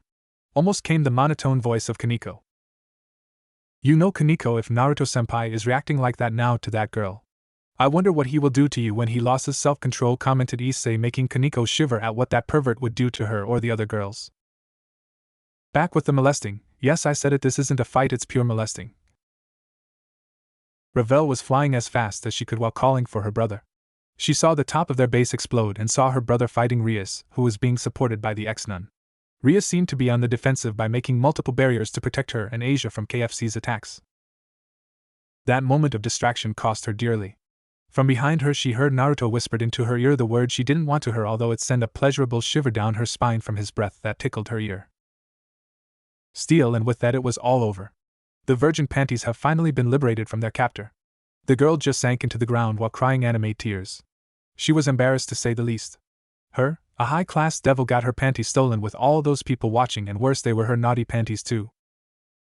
Guest viewing room. Everyone slowly backed away from the pissed-off Phoenix family who wanted to kill a certain someone. You could see the ground and some furniture catching fire or melting. Not to mention the Ki they were emitting, it was worse than anything they ever felt before, and that's saying something. Oh man, they are pissed. Back to the molesting. Razor looked on in horror at what happened to his precious little sister. He wanted to kill that boy, but Rias keeps getting in his way. He then smirks when he spots some figures coming to the field. Seems the game is about to change, and that pervert is going to suffer for what he did to his property and his dear sister. Dude has a thing for his sister. Naruto beheld the black lace treasure he had just wrestled a dragon to save. Oh, the scent was so intoxicating. It was so heavenly. Now that's some naughty panties you got there, missy, and they smell so nice, oh crap, Akino, Naruto shouted. He was so engrossed with the virgin panties that he failed to notice the attacks until it was too late. Akino was fighting the enemy queen when 3 blasts appeared out of nowhere from behind her. The voice from Naruto warned her too late, as the blasts were already very close. Suddenly giant tentacles sprouted out of the ground and wrapped themselves around Akino before dragging her back to the ground, making the blasts miss her. Almost everyone was surprised by what happened. What the hell was that, and where did it come from? The tentacles gently placed Akino down just as the promoted pawns rendezvoused with their team. Kaneko and Kiba just looked at Naruto with blank faces. How the hell did he get that thing in here? Kiba asked as he knew what that thing is capable doing, especially in situations such as this. Yes, good save, Tentacles-kun. Akinos are safe, shouted Issei to the monster, which growled happily at being complimented. It further turned red when Akino patted it while thanking it. What is that thing doing here? Kaneko asked as she shivered with flashbacks of what that thing did to her during training. Oh, it's my familiar. Naruto-senpai registered it for me and snuck it in here, Issei answered with a proud look. Guest viewing room. What the hell was that? Was the general question shouted by almost everyone. It's a familiar registered under Ria's pawn, Issei. Its legal reply to Kuja as he looked at the paperwork regarding familiars. How the hell did they hide such a thing and no one noticed? Man, did you see the speeds that pawn moved at? It's insane, dude, and he is a newly reincarnated devil at that. Back to the molesting. Nice work, Tentacles-kun. And will you look at that, more victims for me to play with, Naruto said as he disappeared again, before the other victims had the chance to warn their fellow teammates. Steal. Too late. Naruto reappeared with their undergarments in his hands. He then started to parade them like a maniac before he placed them in the jade bubble where he placed the others before. The victims were in a state of shock at what happened, and what's worse was that they were all in one place. Big mistake. Ria seemed to be keeping the chicken at bay, but she was losing ground. Better take these guys out and fast before the real fight starts. Tentacle-kun now! Naruto shouted. More tentacles erupted from the ground, capturing all the girls, dragging them closer together and restraining them. The girls were caught off guard, so they couldn't evade the attack. With them in one place, Naruto decided it was time to unveil his sacred gear to the world. He held out his right hand and a familiar gauntlet appeared. It looked like Issei's sacred gear when it underwent its second transformation, only that it was jade in color with a red gemstone. The others were surprised by this. He had told them that he had a sacred gear but was having difficulty awakening it. He didn't explain what its abilities were, just that it caused him to be a mega pervert. But now they were going to see it in action. Even the viewers were surprised by the reveal of a sacred gear that looked a lot like the Red Dragon Emperor's sacred gear except for the color. Alright, Zukonis, let's do this, Naruto shouted. You got it, partner. Naruto then took a stance, Dragon Slayer stance, and focused his energy into his chest.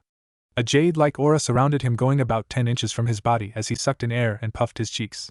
He then let loose his attack on those poor souls. Now take this. Ultimate Pervy technique, Pervert Dragon's Roar. NB, it should be Jade Dragon's Roar. A huge beam of jade energy shot out of his mouth and towards the poor helpless girls. Try as they might, Tentacles-kun was holding on to them tightly so they won't escape. The energy beam struck its target and passed through them. When everything settled, the girls didn't look harmed, not in the slightest. With the power that the beam carried, everyone thought that it should have caused a lot of damage. Everyone just blinked as they looked at Naruto, then to the girls. Was that beam a dud or something? What the hell, Naruto-senpai? I thought it would have destroyed them like my dragon shot, Issei shouted comically at Naruto. Naruto-senpai's attack failed, came the monotone voice of Kaneko, which was laced with a hint of amusement. Wait for it, 3, 2, 1, and voila. Ayya, came the collective screams from all the girls. Now this is what I call a pervert's paradise, hee hee hee. Everyone was silent except for the girls that were lamenting what happened. Team Rias's mouths hung open as they tried to process what had happened. Issei was already passed out and almost got disqualified due to massive blood loss because of what was the biggest nosebleed ever. The chicken, for the first time in his life, was at a loss for words. He never expected this level of perverseness to happen, let alone to his peerage. That perverted dragon emperor was won this, but this is just too much. And Naruto, what was he doing? Flash, flash, flash. Oh yeah, he was busy taking pictures with a wicked grin on his face. Guest viewing room. The guests were all silent. What the hell just happened here?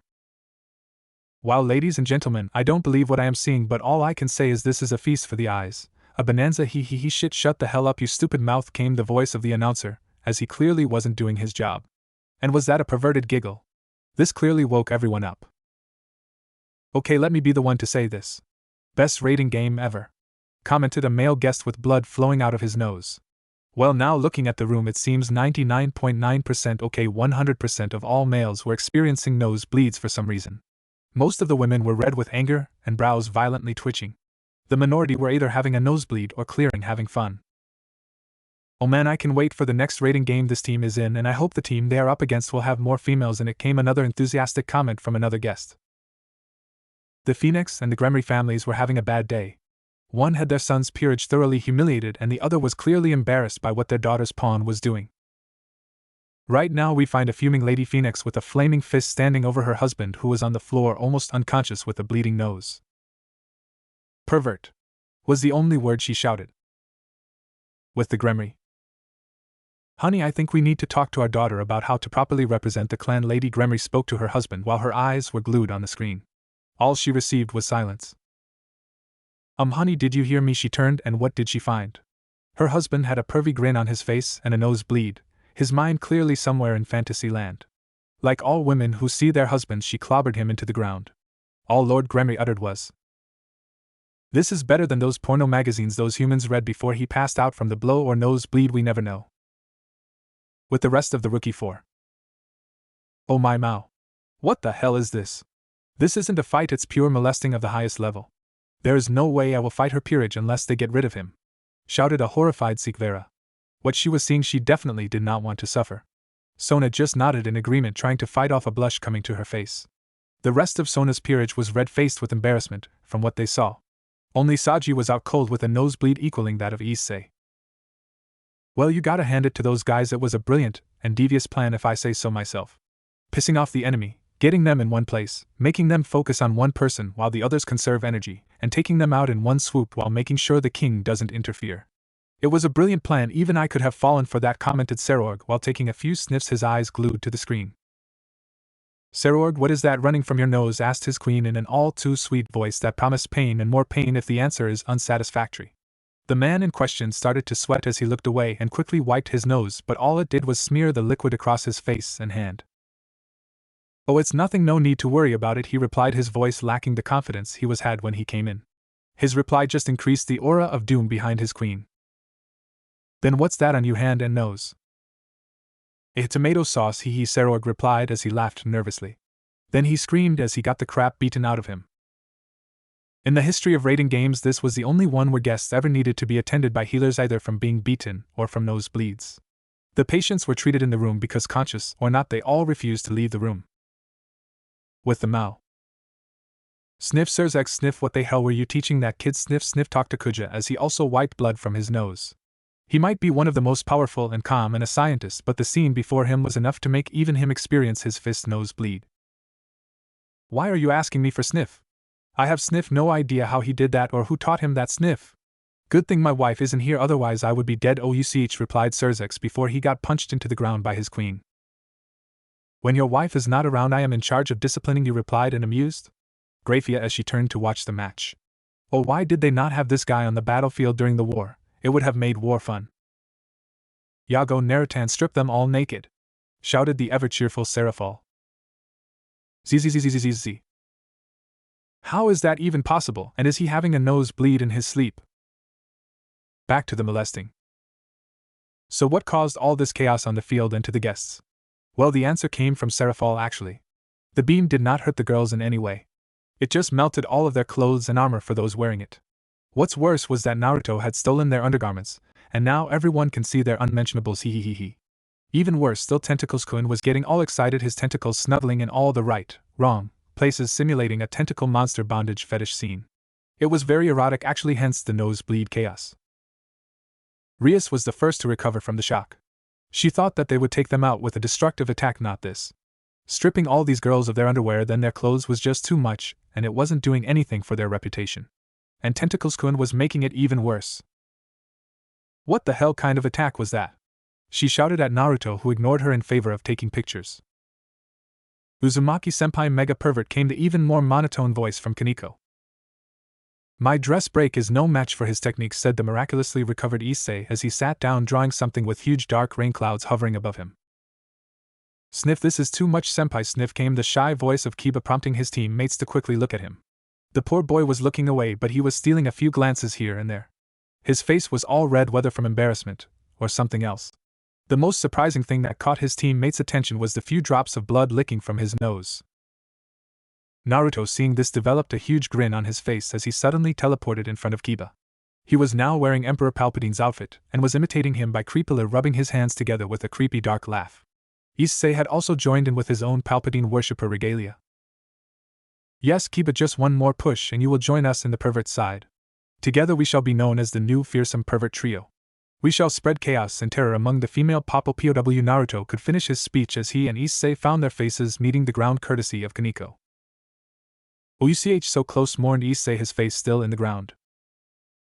"Yeah man, we almost had him," replied Naruto before he was interrupted by his new partner. "Ah partner, what's with the name you gave to my technique? I specifically remember it being called the Jade Dragon's Roar, not whatever it is you called it," ranted his partner Zirconis. Honestly, this was his debut, and he wanted to make a good first impression. Drake was here, so he had to show off a little, but that buffoon had to ruin it. "You know you are a dragon, right?" gets a yes, and "you are a pervert, right?" gets an absolutely, hence the name Perverted Dragon's Roar, and this shut Zirconis up whether he wanted to argue or not. "But don't worry, I have a feeling your friend is going to get a name for himself too," Naruto said, referring to Drake. It was only a matter of time before Issei's pervy tendencies get Drake a nickname which will humiliate him. His musings were interrupted when the announcer announced that all of Razor's pawns, bishops and knights have just retired. Yo, how he loved it when a good plan comes together. Razor very much pissed off. His peerage were eliminated in one go, and without sustaining any dangerous injury. They asked to be eliminated, and the announcer had the gall to comment that they were eliminated for their naked exhibitionist tendencies. That announcer just officially made number 2 on his list of people to kill, that perverted pawn being number 1. But then he smirked when he noticed that he still had a team member left. Boom, growling. Tentacles Kun shrieked in pain when he was blasted by the bomb queen, forcing him to let her go. She then quickly withdrew from danger, as she tried to cover herself. "No way, she actually stayed to fight," Sniff, Naruto shouted in shock while wiping off the blood running from his nose. He thought that all of them would give up after being stripped naked in front of everyone. That's a mistake on his part, not counting their being that type of girl. And the chicken was wearing an arrogant smile to boot. "You see, fool, this is what I call loyalty. No matter what, loyal pieces always come to the aid of their master regardless of the condition they are in. I am going to have to discipline the others when we get back," said the chicken. Now those words shocked everyone, even the retired pieces who were given clothes and decided to watch from the med bay away from the rest of the guests. "I am Razor-sama's queen, I fight for him even if I am not dressed," the queen added to her master's words. "Okay, something is seriously wrong with that girl. Wow, now that's a queen. Say, Aki-chan, if your clothes happened to Naruto," didn't finish. Akino swiftly cut him off with a big fat no. He tried Rias and got the same response. Kaneko just raised her fists, giving him the answer he needed, and he didn't ask Asia. The girl was just too sweet to ask that. "Okay then, if nudity doesn't deter you, then I will just have to convince you through some other means," Naruto said darkly as a dark aura surrounded him. He looked at the queen with an unreadable expression as she prepared to fight. He was a pawn and she was a queen, and without any clothing for him to perform his perverted techniques on, he has nothing that can scare her. Razor just instructed his queen to make it as painful as possible, while Naruto instructed his team not to interfere. The two faced off with Naruto covering his hands with a strange liquid electric substance that their girls from his peerage recognized. They felt a shiver run down their spines at the thought of that technique being used on them. They felt sorry for the poor girl if that technique ever reached her. "Okay, foolish girl, I am going to do something that your master failed to do.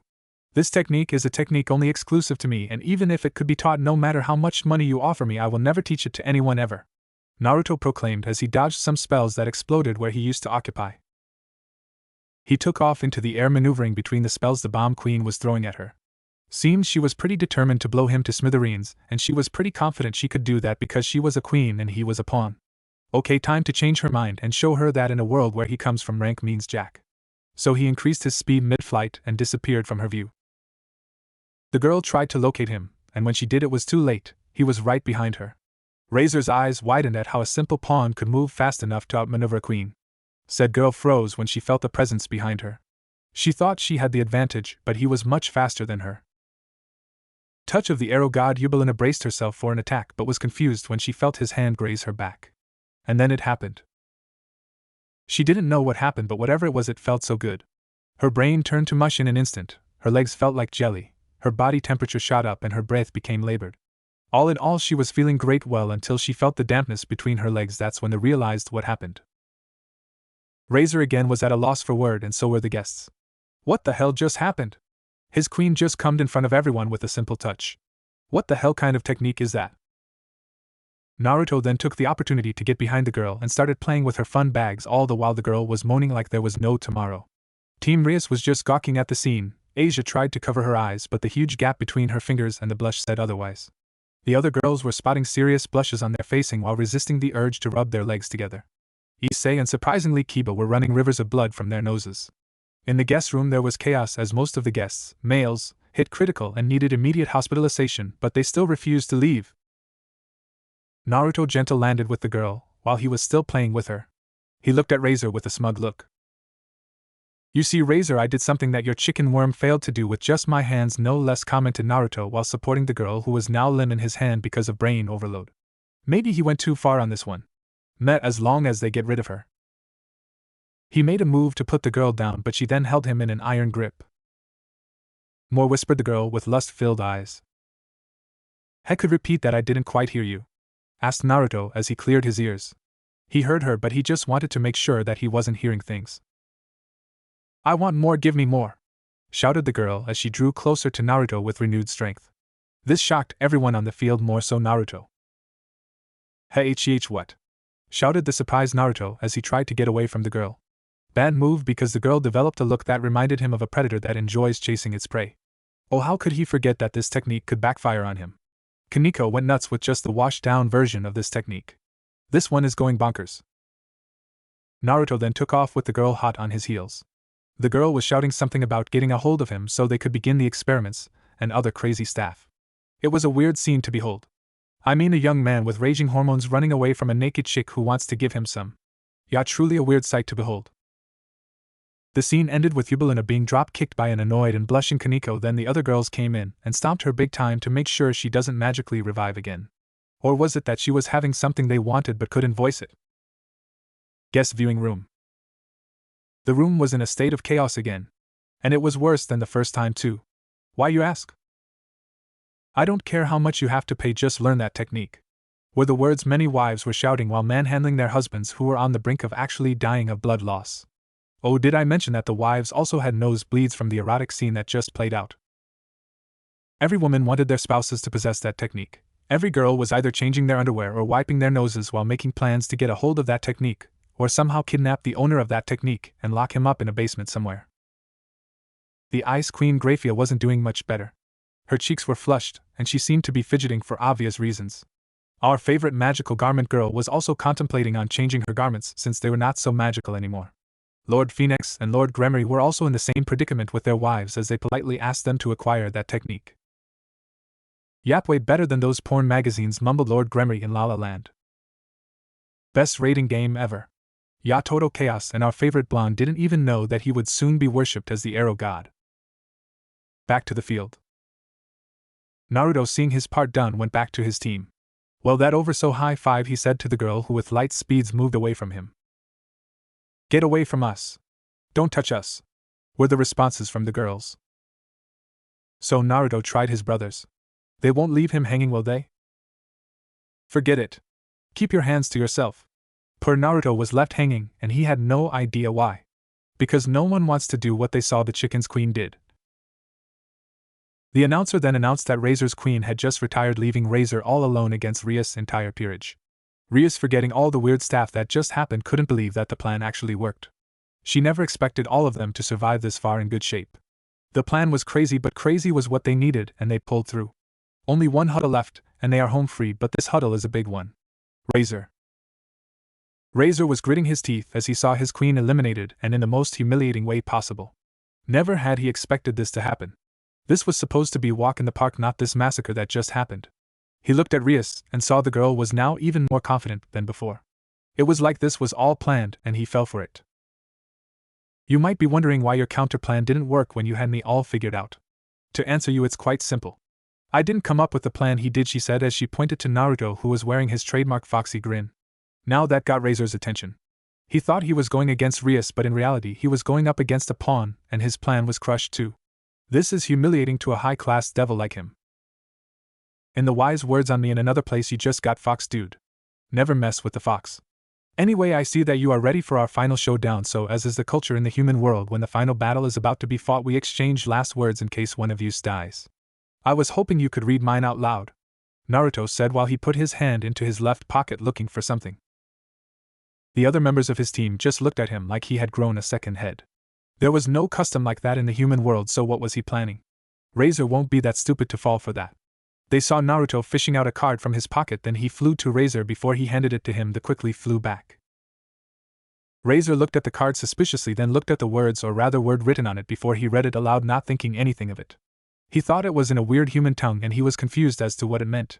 He is bird-brained after all. Cock-a-doodle? He read. It started slow, but after a while it became full-blown laughter. Oh man, who knew tricking people could be so much fun. Even the stoic Kaneko was laughing, and that was saying something. Issei not being the most subtle of the bunch. Ha ha ha, the rooster just crowed, ha ha ha, that just proved that he is a chicken. The boy laughed like there was no tomorrow. Honestly, the dude just did them a favor and proved himself a chicken to the rest of the demon world. He just embarrassed himself and his entire family. In the guest viewing room, things weren't easy for the Phoenix family after everyone recovered from blood loss. Everyone heard their son crow like a chicken. Everyone from the most prominent families. The guests were trying to be as polite as possible by hiding their laughter, but it came out as a bunch of snickers. Seraphil not so much, she was laughing her guts out while imitating a rooster. They were now starting to regret ever inviting guests. They should have left it as a private function. Razor was pissed. He was red-faced, shaking in rage. You could see smoke coming out of his ears. He let loose a burst of his power, which ignited into hot flames, breaking everyone from their laughing fit. Okay, everyone take your positions, Naruto instructed. He and Kaneko took the front while Kiba and Issei made the second line of defense. Rias and Akino stood back with Asia behind them so that they could protect their healer. Who knew that bad guys can give you some ideas? Thank you, Pain, for the idea, even though ended up in a lot of pain. So what's the plan? Rias asked. She knew that the real battle was about to start, and they still haven't figured out how to take the chicken down. It's simple, really. We knock him out. Kiba will be a bit useless for this one, but his ice sword will be useful. All we need is to cause blunt force trauma to the guy to knock him out. Which means for those going in hand-to-hand, target the face, back of the head, neck, ribs, and solar plexus. This will deliver massive amounts of pain, which will hopefully knock him out. The others will run support while damaging him, forcing him to use more power to heal himself until he runs out. So Nico-chan, you take point on this one. Naruto explained. Guest viewing room. The guests knew that the real fight was about to begin. The formation Rias team took signified that they already had a plan for this. All the shenanigans in the room stopped as everyone waited with bated breaths for the fight to begin. You could feel the tension in the air and anticipation was dancing in the viewers' eyes. The time for fun and games was over, now it's time for fists to do the talking. The climax of the battle was about to begin. Two teams, face off. Or we could say one individual representing his humiliated team versus 7 people from Team Rias. Who will win? Somewhere unknown. Our mysterious figure, appeared in Chapter 4, was watching the raiding game with a great deal of interest. The figure, as well as the other deities that sent Naruto to this new world, were all watching with great interest. They were all surprised by how Naruto handled himself against all odds. They were surprised by the effects the sacred gear had on Naruto. Who could have predicted that the boy would become a pervert of the highest order? Although the female deities didn't complain much after seeing touch of the arrow god technique in action. The males were, however, annoyed and jealous at the same time. They were supreme beings, for goodness sake, and even they couldn't come up with a technique like this. What's worse, this human seems to have garnered that attention of a number of goddesses, even those who didn't have an interest in the opposite sex. But what they all agreed was that so far Naruto was proving himself to be quite the hero, even though the game wasn't over. Our mysterious figure knew that what Naruto did got him on the radar of a few powerful beings. What the figure saw also made it want to get its hands on Naruto even more. It just hoped that its pawn would either kill Naruto or make him fail. If this plan fails, then it would have to pay Naruto a visit. They have quite a few things to discuss. For now, time for a change of undergarments. That raiding game was really intense, hee. Back to the raiding game. Things were tense in the arena as Team Rias was about to face the only member of Team KFC left. Said member was pissed off with his power leaking out of him. If it wasn't for his freakish regenerative abilities, they would have had no problems at all. But that bloodline makes fighting him a pain in the neck. As for Naruto, he wasn't worried about himself but about his team. From the little time they trained together, to be more accurate, the little time he trained them, they had improved a bit, but not to the standard he wanted them to be. If they had more time, things would have been different. That's why he had to focus on those individual abilities that would be incorporated into his plan. With the exception of him, Issei and Asia, the others had good teamwork, which he was so glad. Even when Issei, Asia and him were added, the team's dynamics was still good. Way better than the disaster that was Team 7. Man, that was one of the worst teams in Shinobi history. The only reason they survived was because of his training with the 9 Tails and sheer dumb luck. Otherwise they would have been dead on their first real mission. Kakashi was really a fool to not train them at all. Well, he wasn't going to make that mistake. We learned from experience, and Naruto's horrible experience with his former team told him that as soon as this was over he was going to put everyone through hell. He wasn't about to lose these guys, they have grown on him. At least miracles happen, right? He was about to employ the only skill Baka Kakashi ever taught him, even though he was bad at teaching said skill. Teamwork. Naruto took into account everyone's individual skill set, and from that during the training period he aimed to improve those skills. He knew that there were other abilities his team had, but they were either ashamed or afraid to use them. He would work on that later, but for now time to pound this chicken into minced meat. Alright Nico-chan, we are up, Naruto said, getting a nod from Kaneko as well as a small blush, although he didn't see it. With that the two speed at Razor with incredible speeds which surprised the chicken. They were upon him in a few seconds with Naruto taking the lead. He delivered a kick to Razor's face, who blocked it. Said kick was meant to block Razor's vision long enough for Kaneko to land a devastating punch to the chicken's gut, launching him into the ground, creating a crater. Razor looked up to see the two devils floating in the air with him on the ground. He didn't see what happened, all he knew was after he blocked the kick he felt a force which knocked the wind out of him in his gut, and the next thing is his body was regenerating while found himself in a cozy crater. Okay, so maybe they are a little good, but he can take them on. He got up and prepared to blast off towards his victims. Before he could even get off the ground his wings were blasted by a stream of lightning and crimson energy. This disoriented him a bit, but it was enough to earn him an axe kick from Kaneko, destroying his head while driving his body into the ground. Before his head could fully reform he received another punch to the midsection by Naruto, knocking the wind out of him. Naruto then started raining blows to the midsection, inflicting a lot of pain. Razor then let loose a burst of flames that prompted Kaneko and Naruto to fly back.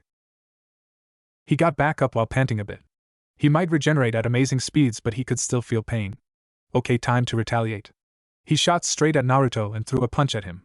He was surprised to see the pawn sidestepping his punch before he was kicked to the side of the head, launching him straight into the waiting arms, or punch to be exact, of Kaneko. Said girl delivered a wicked right hook to the poor bastard, launching back to Naruto, who stopped him with an elbow blow to his back. Naruto quickly delivered a suplex to the chicken. Mid-suplex Kaneko rushed in and jumped up, then stomped Razor's head, further driving him into the ground.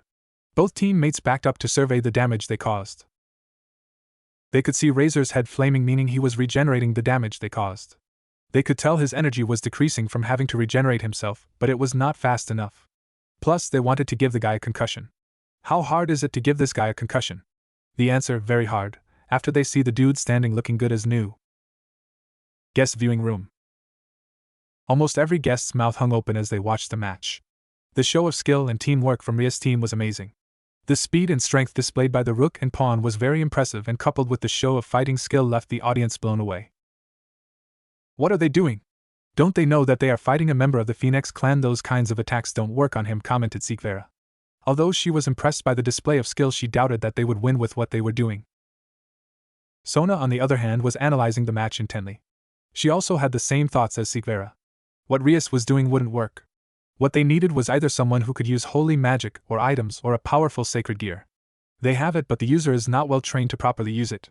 The only option left was to use massive amount of power to deal a lot of damage, forcing the guy to run out of energy while regenerating. Her team could win if they utilized Saji's sacred gear. Rias was in a tough spot. She only wished her friend would pull through. Oh, that's clever. I see my cousin has a good strategy in mind, commented a grinning Sarorg, as he had figured out what Rias was planning. The others looked at his with questioning looks, prompting him to sigh. Even though his fellow kings were powerful, they were not experienced fighters to notice what he noticed. And the pawn basically gave away the clue to defeating Razor. They are going to knock him out. His healing abilities can heal damage dealt to the body, but it cannot heal blunt force trauma. They are targeting areas that cause a great deal of pain while also dealing damage to the body, forcing him to heal himself. Everyone has a limit to the amount of pain they can take. It's only a matter of time before he succumbs to the pain, he explained as he saw his fellow king's dawn looks of realization. Who knew his cousin was this devious? Back to the fight. Razor brushed himself, having healed from the damage that had been done to him. He shook of his initial shock that led him to be pulverized as he analyzed the situation he is in. It seems the enemy has chosen to go for close-quarter combat. Well timed to switch strategies then and go for long range. Razor fired a torrent of fire straight at Naruto and Kaneko. The two quickly backed away close to their teammates before a double-layered barrier was erected in front of them.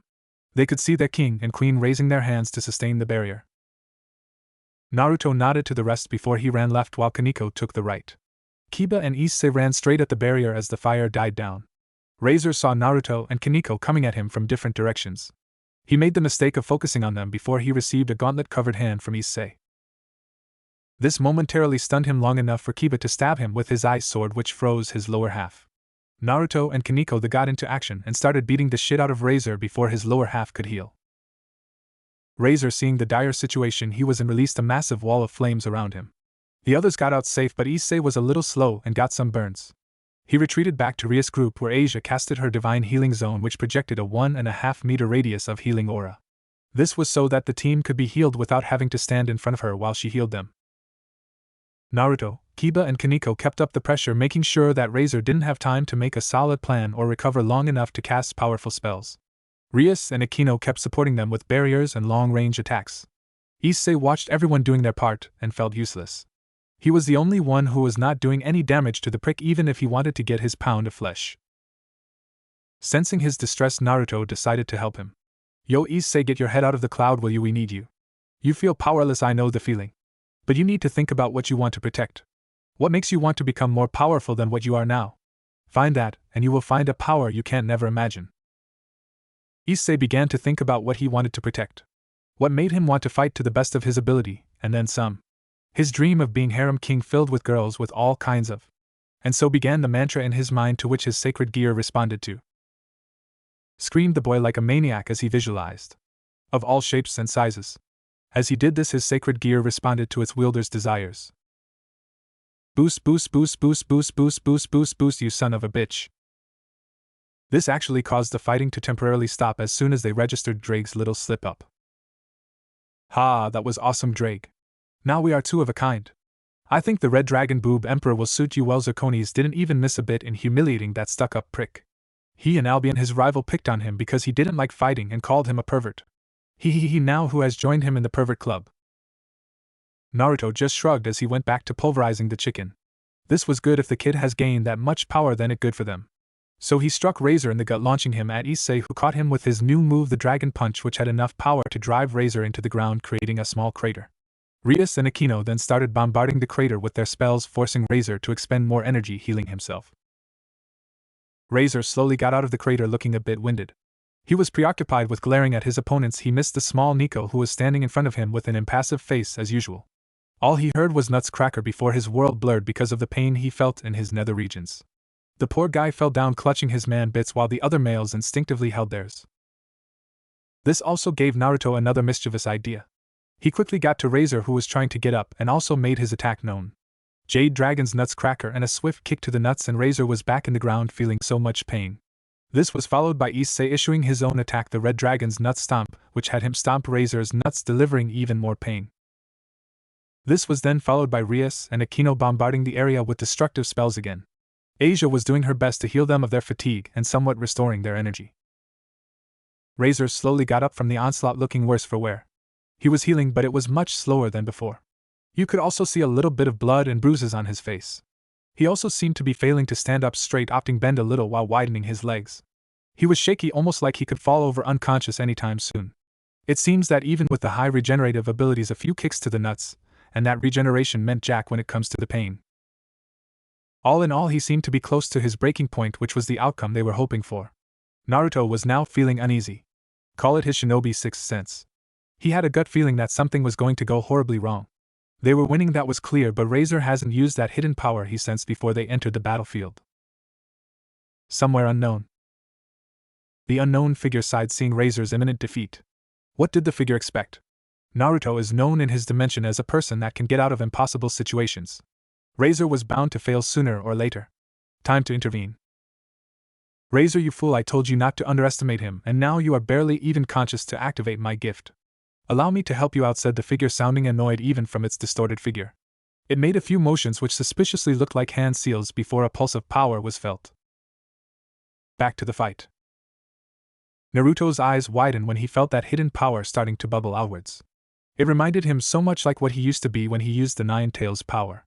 This power was off the charts. It was cold, it was lifeless, it was dangerous to the extent that it sent shivers down his spine. The power within Razor began to grow before it manifested in a tower of almost black flames that shot to the sky. The members of Team Rias backed away from the guy, but they were blown away by a powerful shock that came from the power-up. They decided to regroup and re-strategize, but Naruto could see that his teammates were scared. They had never faced anything of this magnitude before.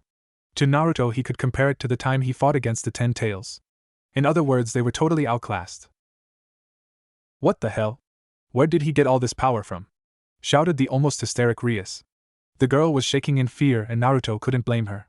This power was scary as hell. It could give him a run for his money in QB mode before he fully synced with Kurama. This was the feeling I was telling you about when I said I have a bad feeling about this. When we met the second time, he felt different from how he felt before. He had a power which was sealed in him, and it seems someone broke the seal since he was almost unconscious to it himself, Naruto replied as he checked on his teammates to see if they were alright, mainly Asia. Issei had his masochist ability, so we'll be alright. The others had bumps and bruises, but otherwise they were okay. So what do we do now, came the most important question from Akino. Guest viewing room. This is insane. Razor shouldn't have that kind of power. It's just not possible, shouted an equally shocked Sona. The other members of the rookies were also in shock. They knew Razor was powerful, but he didn't have this kind of power. Razor felt like he outclassed them. Even Serorg would have a hard time fighting him. Even if went all out, he would lose only by a narrow margin.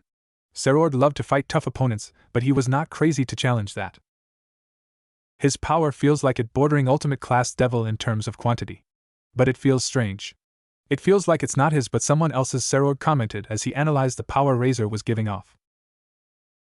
So he should be disqualified then? Sona asked. She really wanted her friend to come out of this alive. It's not a matter of winning anymore, it's now a matter of surviving. Not necessarily. If someone, a third party, was seen in the field giving him the power, it would have counted as interference. But that power came from within him, so it could count as his, he explained. No matter how much he wanted to get that prick disqualified, technicalities played here are a real pain. He only hoped his cousin would quit. There is no shame in that. The Phoenix family was also in shock as they saw the power their son displayed. The Gremry, fearing for their daughter's safety, had demanded to know where Razor got that kind of power. All they could say was they didn't know either. Lady Gremry was openly shouting for her daughter to surrender. With the Mao, they watched the match with narrowed eyes. Akuja had already explained that the power Razor displayed was sealed within him, so he was not to be disqualified. Surzex wanted to end the match, but a few factors hindered him. 1. His sister would hate him if they had a countermeasure planned. 2. It would show favoritism by a Mao, and it would not good for a man of his status. Sarah Fall was now uncharacteristically serious as she looked at Razor with narrowed eyes. This power felt odd for some reason. Like it came from death itself. She could only do nothing as she knew interfering would cause a lot of problems for her. She could only hope Whiskerstan has a super awesome power up to even the field. Grafia was also thinking similar thoughts. Back to the fight. Razor soon got over the shock from his sudden power boost. He had expected this power to just shoot up without his command. He felt relieved that it did, though, because he was about to pass out. It seems that his accomplice saw it fit to help him out more, and he appreciated that. He felt fresh, he felt power, and he felt like he could take on the world and win. He also berated himself for not taking the stranger's words to heart. Well, he won't make the same mistake twice. You see this, Rias? This is the power that you face. You stand no chance against me. Surrender, and I won't damage my price, but if you don't, he finished his threat by making a small fireball which he launched into the small tree plantation there, which was reduced to ash in an instant. This was a testament of his power. But with all power-ups comes great complications and limitations, and Naruto knew that. His first sync with Kurama lasted a few minutes before it left him drained. And he lived with the guy since birth. He theorized that even though Razor was a phoenix, his body also has a limit to how much power it can take, especially if his body isn't used to this kind of power. Rias, on the other hand, looked at her peerage. She was glad that they fought alongside her to free her. They were her precious people, and she wasn't going to put them in harm's way by fighting that monster. So the only option was to surrender. So she looked apologetically at her peerage, not friends. Everyone, thank you for your hard work, but this is the end. I am not going to let you get hurt badly for my sake. So I am going to. She was cut off by Naruto. Wait for 5 more minutes. We just have to survive that long before his power backfires on him. I admit plan A failed, so we go with plan B. And that would be? Akino asked. Zirconis, how are we doing, buddy? Naruto asked his partner. In terms of power we are good, but ability-wise we are screwed. Only one from the small chicken has the ability that could help, but with that kind of power-up, fighting fire with fire is pointless. We need more abilities to counter his flames, Zukonis replied. He had been analyzing the loot Naruto got from the fight, and so far their abilities sucked. Naruto just grinned as the gears in his head started to turn. Oh, with those three they might stand a chance if he used them correctly. Don't worry, buddy, I know just what we need. Looking at Rias and Akino, girls, please forgive me for this, but it's for a good cause. They looked him confused until steel. And with that their panties were gone. They tried to look angry, but with the blush dawning their face it came out as cute. What the hell did he take their panties for anyway? Naruto took a sniff of the panties to side in satisfaction. Oh yeah, that's the stuff. And don't worry, Nico-chan, I am coming for yours on a later date. This prompted Kaneko to hold her skirt defensively while Asia pouted. And H, who knew the girl wanted in on the action. Alright, let's begin. Naruto brought out the loot in the jade energy bubble. He put Rias and Akino's panties in his pocket as he focused on the jade bubble, or rather its contents, the spoils of war he liberated from his vanquished enemies. With a maniacal grin he started to eat, more like stuff his face, the undergarments like there was not tomorrow. It was like watching a pig eating a mountain of food. The others watched in horror as Naruto ate the underwear. No one could comment, or even make a sound. Their mouths just hung open and they were lost for words. Guest viewing room. Tell me I am seeing things. Nope. This is actually happening, right? Yap. That's just sick, man. Back to the fight. Naruto had at last finished eating the undergarments in the bubble. He then focused his attention to 3 articles of clothing in his pocket. He started with Akino's panties, whose owner just gave him a smile that promised him pain, lots of pain. Then he went on to Rias, who just looked away in embarrassment. Then went on to the last one, whose owner was trying to make herself as small as possible under her sister's gaze. Oh, Seraphol was going to have a field day when this is over. Oh, so that's why Sona wanted to kill Naruto, said Rias, as she recognized her friend's panties. The others were just surprised that Naruto had the guts to steal the student council president's panties. Okay, partner, how much space do I have in shelf so far? Just 2 slots are available so far, so choose your abilities wisely. Okay, give me lightning, water and power of destruction, then shelf the phoenix ability and the light ability. I don't want Akino to have more reasons to skin me alive. Everything else convert to power, said Naruto. His partner complied with his request. Converting 3 items to abilities. Abilities acquired. Shelving 2 abilities. Converting everything else to power. Adding to user's power. And with that, for the second time during the match, another contestant got a massive power-up. Naruto struggled a bit as he felt the power rushing into his body. It started to surge outward, forming a jade pillar that shot upwards. His sacred gear was pulsing with power but otherwise not changing. Naruto had never experienced power like this before. Well, he had, but the one he experienced was much more controlled than this one. Plus it was doing wonders to his body. It really hurt a lot. His teammates watched wide-eyed, more so Drake, who had no idea his fellow dragon could do this. If he got his hands, or rather claws, on Office or Tiamat's panties shiver. Naruto's power had skyrocketed to match Razor's. It was amazing that Naruto had a trump card like this all along. It seems that he had planned ahead. Razor also could not believe what he was seeing. He thought he had the advantage, but this pawn keeps taking that away from him. It seems the stranger had also underestimated Naruto. Unknown location. What the hell? That sacred gear is a useless artifact. It shouldn't be this powerful. I know you had a hand in this fate, shouted our mysterious figure as it once again also underestimated Naruto. Back to the fight. Naruto had somewhat accustomed himself to the power boost thanks to his partner's help, but it still hurt though. He flexed his hands as he felt the power coursing through his body. He sighed in relief. Oh, how he missed having this much power. He looked at the fried chicken and smirked. So Razor, what do you say you and me duck it out? Guest viewing room. The guests were shocked by what they saw. They were shocked at the massive power-up that Razor had. But to think that Rias had a trump card of her own like this was unthinkable. When they first saw Naruto, they thought he was just a mega pervert, and his sacred gear was weak. They expected the Red Dragon Emperor's wielder to gain some sort of power-up since his sacred gear was known to be capable to killing gods.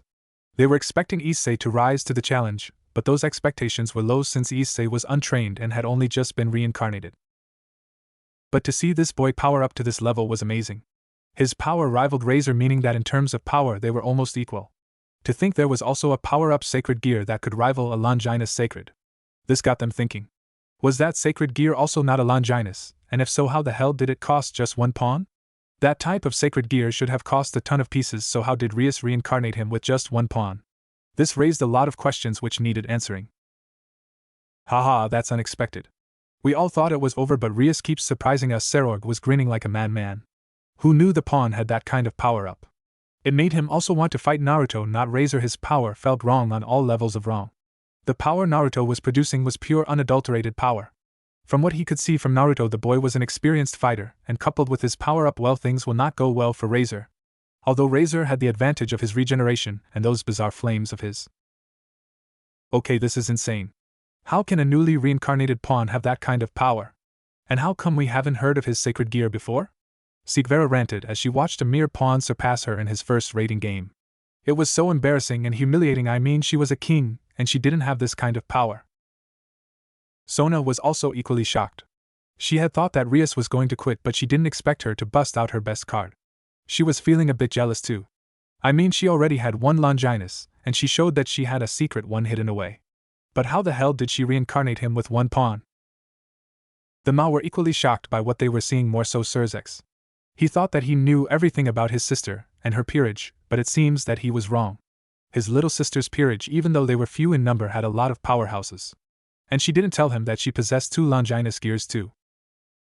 I have to say, Serzex, your sister keeps surprising everyone. It's amazing how she kept such a powerful player from everyone. This time it was Fulbium who was now wide awake. He woke up when he felt Razor power up. Then his sleep was totally wiped out when the pawn powered up too. It seems they were now as the climax of the fight, and the fight was going to be a good one. Yes, that a powerful sacred gear indeed, even if the way to power up is somewhat unorthodox. But it begs the question. If Rias reincarnated Issei with 7 pawns and was left with 1 normal pawn, how the hell did she reincarnate him? It should be impossible, observed Akuja as he narrowed his eyes at his friend. Was there a way around the evil piece system that Serzex exploited, or did he give his sister a mutated piece? Hey, don't look at me, I am just as shocked as you are, replied Serzex defensively. That pawn was weird. The way he fought was like a seasoned fighter, and coupled with his sacred gear, it just warranted a lot of suspicion. He will have to get to the bottom of this after the match is over to assess if he is a threat or not. As for Seraphal, well, she was at the edge of her seat, literally. She was excited by the power-up and she kept cheering Naruto on. This was the best rating game she had ever seen in her life, and she hoped that there would be more to come. Grafia just looked on with intrigue in her eyes. She thought that pawn was a perverted goof who was good at tricking people, but she was wrong. She had to add powerhouse to his resume. Back to the fight. Rias' peerage was in a state of shock as they felt rolling off from Naruto. The power was close to Razor's, and if he got a promotion he could outclass Razor. But the problem was his body seemed to be strained to hold the power, so it was a bad idea to go for a promotion. Asia seemed to be struggling just to heal the damage done by the power-up. But one thing was certain, this was their final stand and Naruto was their last hope. He would see it through to the end despite the pain he was in. Damn man, warn me next time about your power ripping me apart, Naruto told his partner in a joking manner to take his mind of the pain which was subsiding, but the damage still remained. I don't know what happened, partner. By all accounts your body should be able to handle it since you are used to it from your previous partners. I will take a look at what's happening later, but for focus on the fight, and don't do anything stupid to strain yourself even further, his partner cautioned him. This wasn't supposed to happen. It seems his body was ripping itself apart, then regenerating at a slow rate. Razor, on the other hand, took Naruto's momentary distraction to attack first. He didn't want to hurt Rias, so he went for someone who would force Rias to surrender if hurt, while also crippling their team. He went for Asia. Take out the healer, and the others will fall easily. In a flash he was in front of, ready to burn her to a crisp. Said girl was a non-combatant, so she didn't notice him until it was too late. The others were too slow to react as Razor's fist came down on the poor girl. The fist, however, didn't make contact with its intended target, as it was held in an iron grip by a very pissed-off Naruto. Naruto had interfered just in time, but he had to curse himself for being distracted in battle. As he held Razor's hand, he could feel his own hand being burnt by the blackish flames. Yeah, they were almost to the level of Amaterasu flames, well, almost. So with his free hand he smashed his fist into the shocked Razor's gut, launching his away from his team. Naruto then looked at his hands. Both were burnt by the flames, which meant that hand-to-hand was a bad idea with those flames covering Razor like armor. He then felt his burns being healed by Asia, to which he smiled at the girl. He then ordered the others to retreat to their home base and cast multiple barriers to protect themselves from the fight. Before he went after Razor to told Issei to get a promotion to Queen and support the others to strengthen the barrier. With that he shot off after Razor. Razor slowly got back up after being hit. It hurt like hell even with the fire protecting him, and the additional power-up. He looked up just in time to see a fist covered with power of destruction, Pod, descending upon him. He dodged the fist which hit the ground creating a huge crater. The two then traded blows with Razor using his flaming fists, and Naruto using pod-covered fists. As they fought it became apparent who the better fighter was.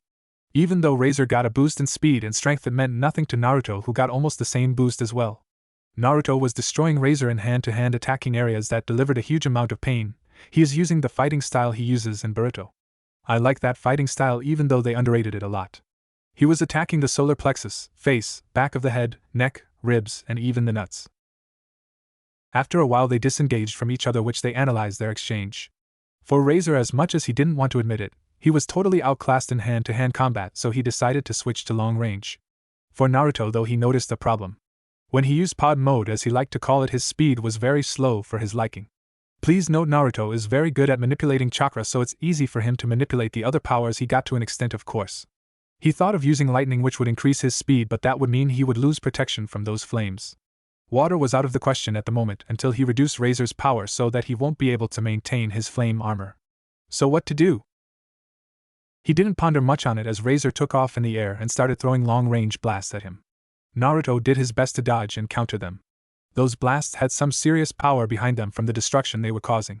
He was glad Issei got his promotion and was helping to strengthen the barrier, otherwise it would have forced Naruto to go on the defense. It seems also that the bastard had found his weaknesses. 1. He was inexperienced using pod, and 2. He was slow, which meant if Razor kept his distance he would wear Naruto out. So what the hell was he going to do? Light bulb something stupid. Naruto grinned as he deactivated pod mode. He then took time to calm himself as he was trying to do something stupid. Zirconis was confused before he realized what his partner was trying to do, judging by the power build-up. No, you can't, partner. With your current condition you can't handle the next level. Oh, relax man, I am not going to do that, I am not that crazy. Okay, maybe I am, but I will not do that. I am using something less taxing but almost as dangerous to my health as the going to the next level, Naruto replied with a grin. Zirconis was confused until he felt how the power was moving, more specifically 2 abilities. He was trying to unlock another ability of the sacred gear, but that would put more strain on him. If Zirconis is seeing this correctly, then it was Naruto's only choice to dominate the fight. So he kept quiet as he actually prayed that his partner would not blow up or erase himself out of existence. It would be embarrassing for him and saddening. He liked his first partner a lot. He was then surprised when he felt the ability unlocked. Ability unlocked, activating ability merger. Abilities merged. Engaging lighting of destruction mode. And with that announcement Naruto's power burst forth, forming armor like the Raikage's armor. It was Crimson Lightning. Naruto had succeeded in merging pod and lightning together. Take that, Raikage. In the Elemental Nation, AI felt the urge to punch someone's lights out that had made a better armor than his. Guest viewing room. The guests were shocked to the core. If they thought that getting a power-up was not enough, they watched as Naruto used the fabled pod that made the Bale famous. But that wasn't enough.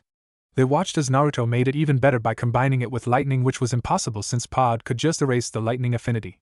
It made everyone wonder just what the true capabilities of Naruto's sacred gear are.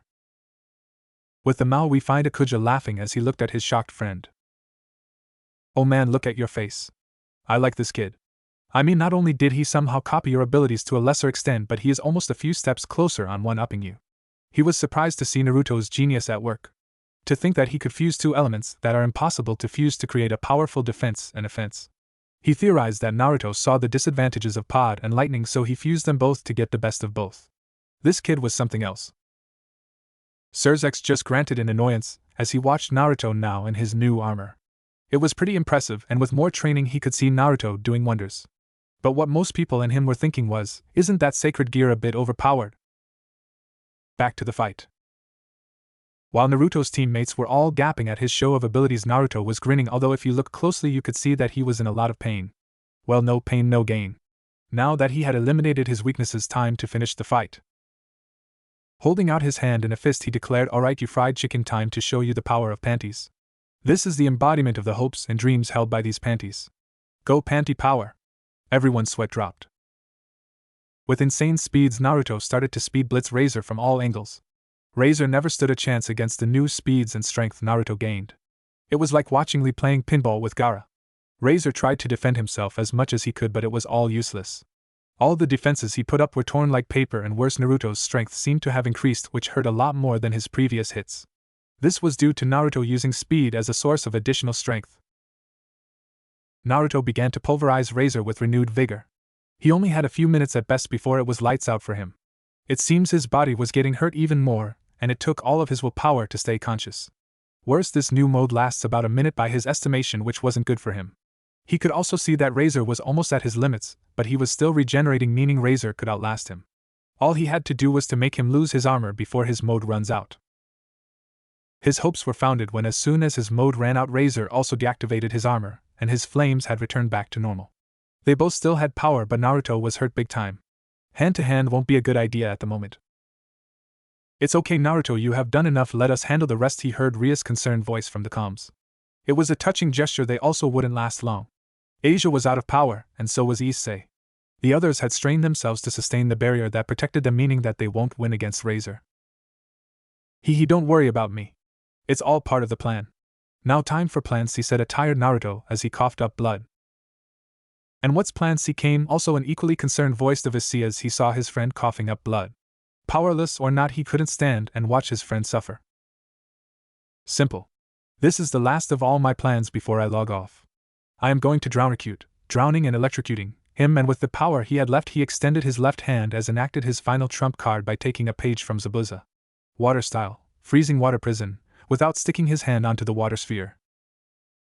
And with that, a ball of freezing water formed around the unsuspecting Razor. Naruto was surprised that the water affinity he got from Sona was so strong that he could manipulate the temperature of the water. So when Razor raised the water temperature to evaporate it, he would decrease the water temperature. This was a perfect counter to his flames. Razor was successfully captured in the water prison.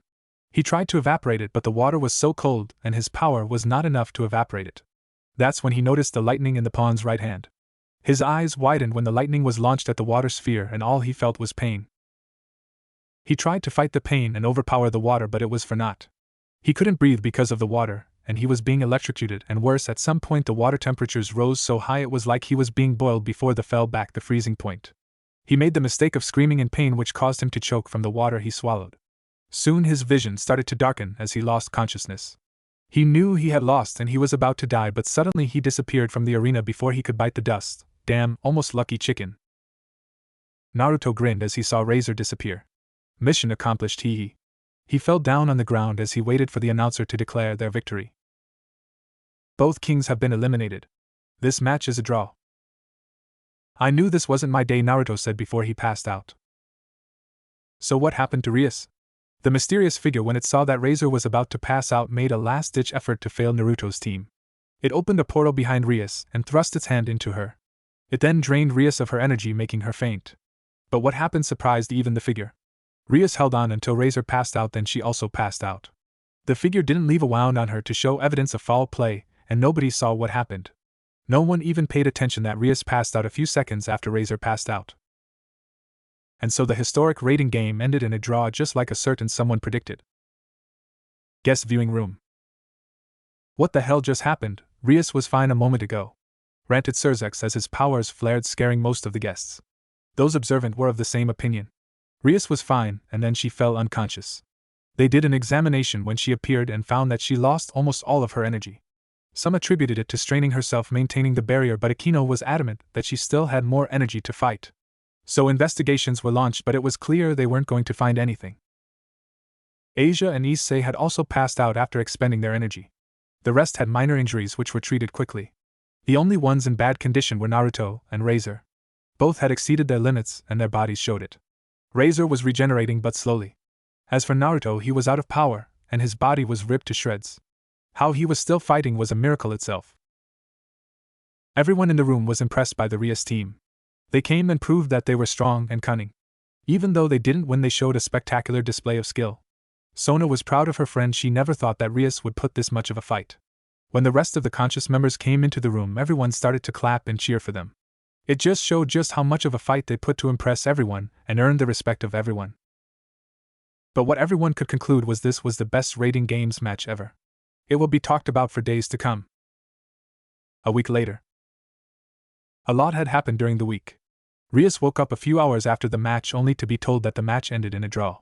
This meant that the marriage was still on. The girl was devastated. She cried while Aquino and Sona tried to comfort her.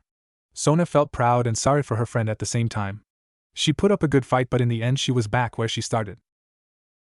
Rias also met her team minus Naruto, who was still unconscious. She did something that shocked her team. She bowed to them and thanked them for their hard work. She couldn't be any prouder of her peerage. They lost, true, but they fought with everything they had. She also spent a lot of time in Naruto's room waiting for him to wake up.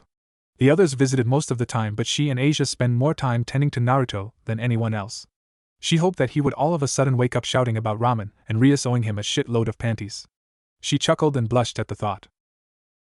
However, what surprised her were the confusing feelings she was feeling whenever she thought of Naruto. When she thought about it, she noticed that she started to develop feelings for him. I mean, who wouldn't? He fought tooth and nail for her. He put his own health in jeopardy just so she could be free. That's just textbook knight in shining armor character, and most girls fall for that, her included. As for Naruto, he remained unconscious, although the damage had somehow magically healed overnight after the match. He was just in a coma, but he wasn't waking up even though everything was now fine. The chicken, on the other hand, took about 2 days to finally be able to move around. The first thing he did was announce the marriage between him and Rias. Everyone was surprised since the investigations as to Rias' sudden loss of power was still ongoing. The lack of evidence of foul play was Razor's excuse for pushing the wedding. The Phoenix and the Gremory families were undecided after they watched just how Rias fought to get out of the marriage. But they still agreed that the wedding should be held in the next 5 days. So here we are in Naruto's room as our hero began to wake up. He looked at the ceiling to note that he wasn't in his room. The events of the match played in his mind as he remembered the announcer declaring the match a draw before he passed out. He just sighed as he hoped his hunch was wrong, but it seems fate had other ideas. He sat up and saw Asia sleeping with her head on the bed he was in.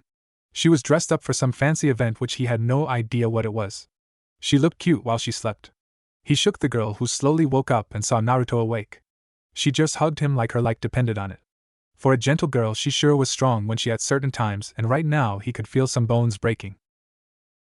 After they separated, she informed Naruto about what was happening during the time he was in a coma. Some of the news was actually touching. It seems that he has made some precious people. Honestly, this phrase make me want to throw up. He just kidding here. Only one person in his home world showed how she cared like this, and she was long gone.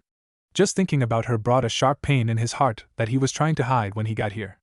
Asia didn't notice anything, but Naruto's partner did. But hearing about the wedding brought a sense of urgency in Naruto. He quickly shot out of the bed, noticing how he didn't feel any pain, just a little stiff in the muscles. Naruto, are you sure you should be moving? You just woke up, shouted a frantic and blushing Asia, who tried to look away, but the image was already saved. Naruto was half naked, just wearing his boxer shorts, and someone decided to stand at attention, stretching the boxers quite a bit. Damn morning wood. Naruto didn't notice as he stretched a bit to remove the stiffness. Yeah, I am fine, don't worry.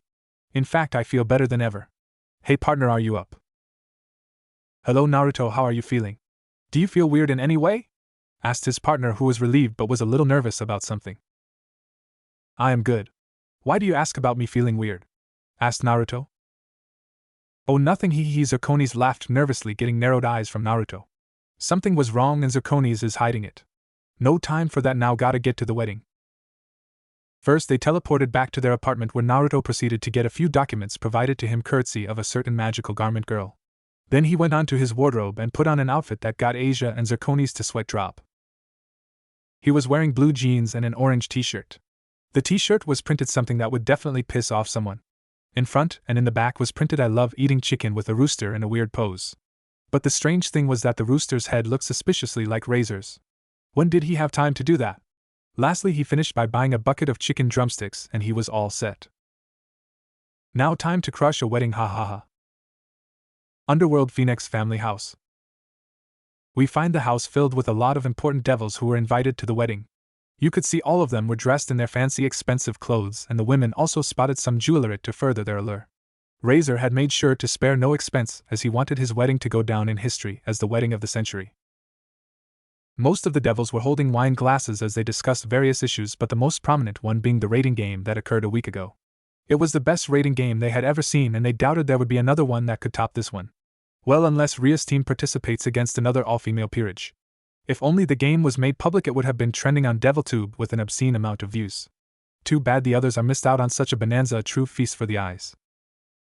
Ria's team was also there with the exception of Rias, Asia and Naruto for obvious reasons. All of them were wearing nice formal clothes, even Issei, although they had to bribe him with anime videos filled with the pay. The boy gladly wore the suit, he would do anything for a pay. The gang was depressed, and that was understandable. Their king was forced to marry a first-rate jackass who she didn't want to marry. They fought to the best of their ability, and lost, and worse, their teammate was in a coma for who knows how long. They felt like they let down their king. They should have fought harder and given it their all plus extra. I am not gonna say plus ultra, hell no, that's All Might Sting. This is so depressing, guys, let's try to at least be cheerful. It is a wedding after all, Akino said as she tried to lighten up the mood. How can you say that? The Prez is being forced to marry that jackass, and you say we enjoy the wedding. Hell no, I am going to punch that jackass in the face the moment he shows up, Issei said with anger evident in his voice. He wasn't going to let his Prez get stuck in a love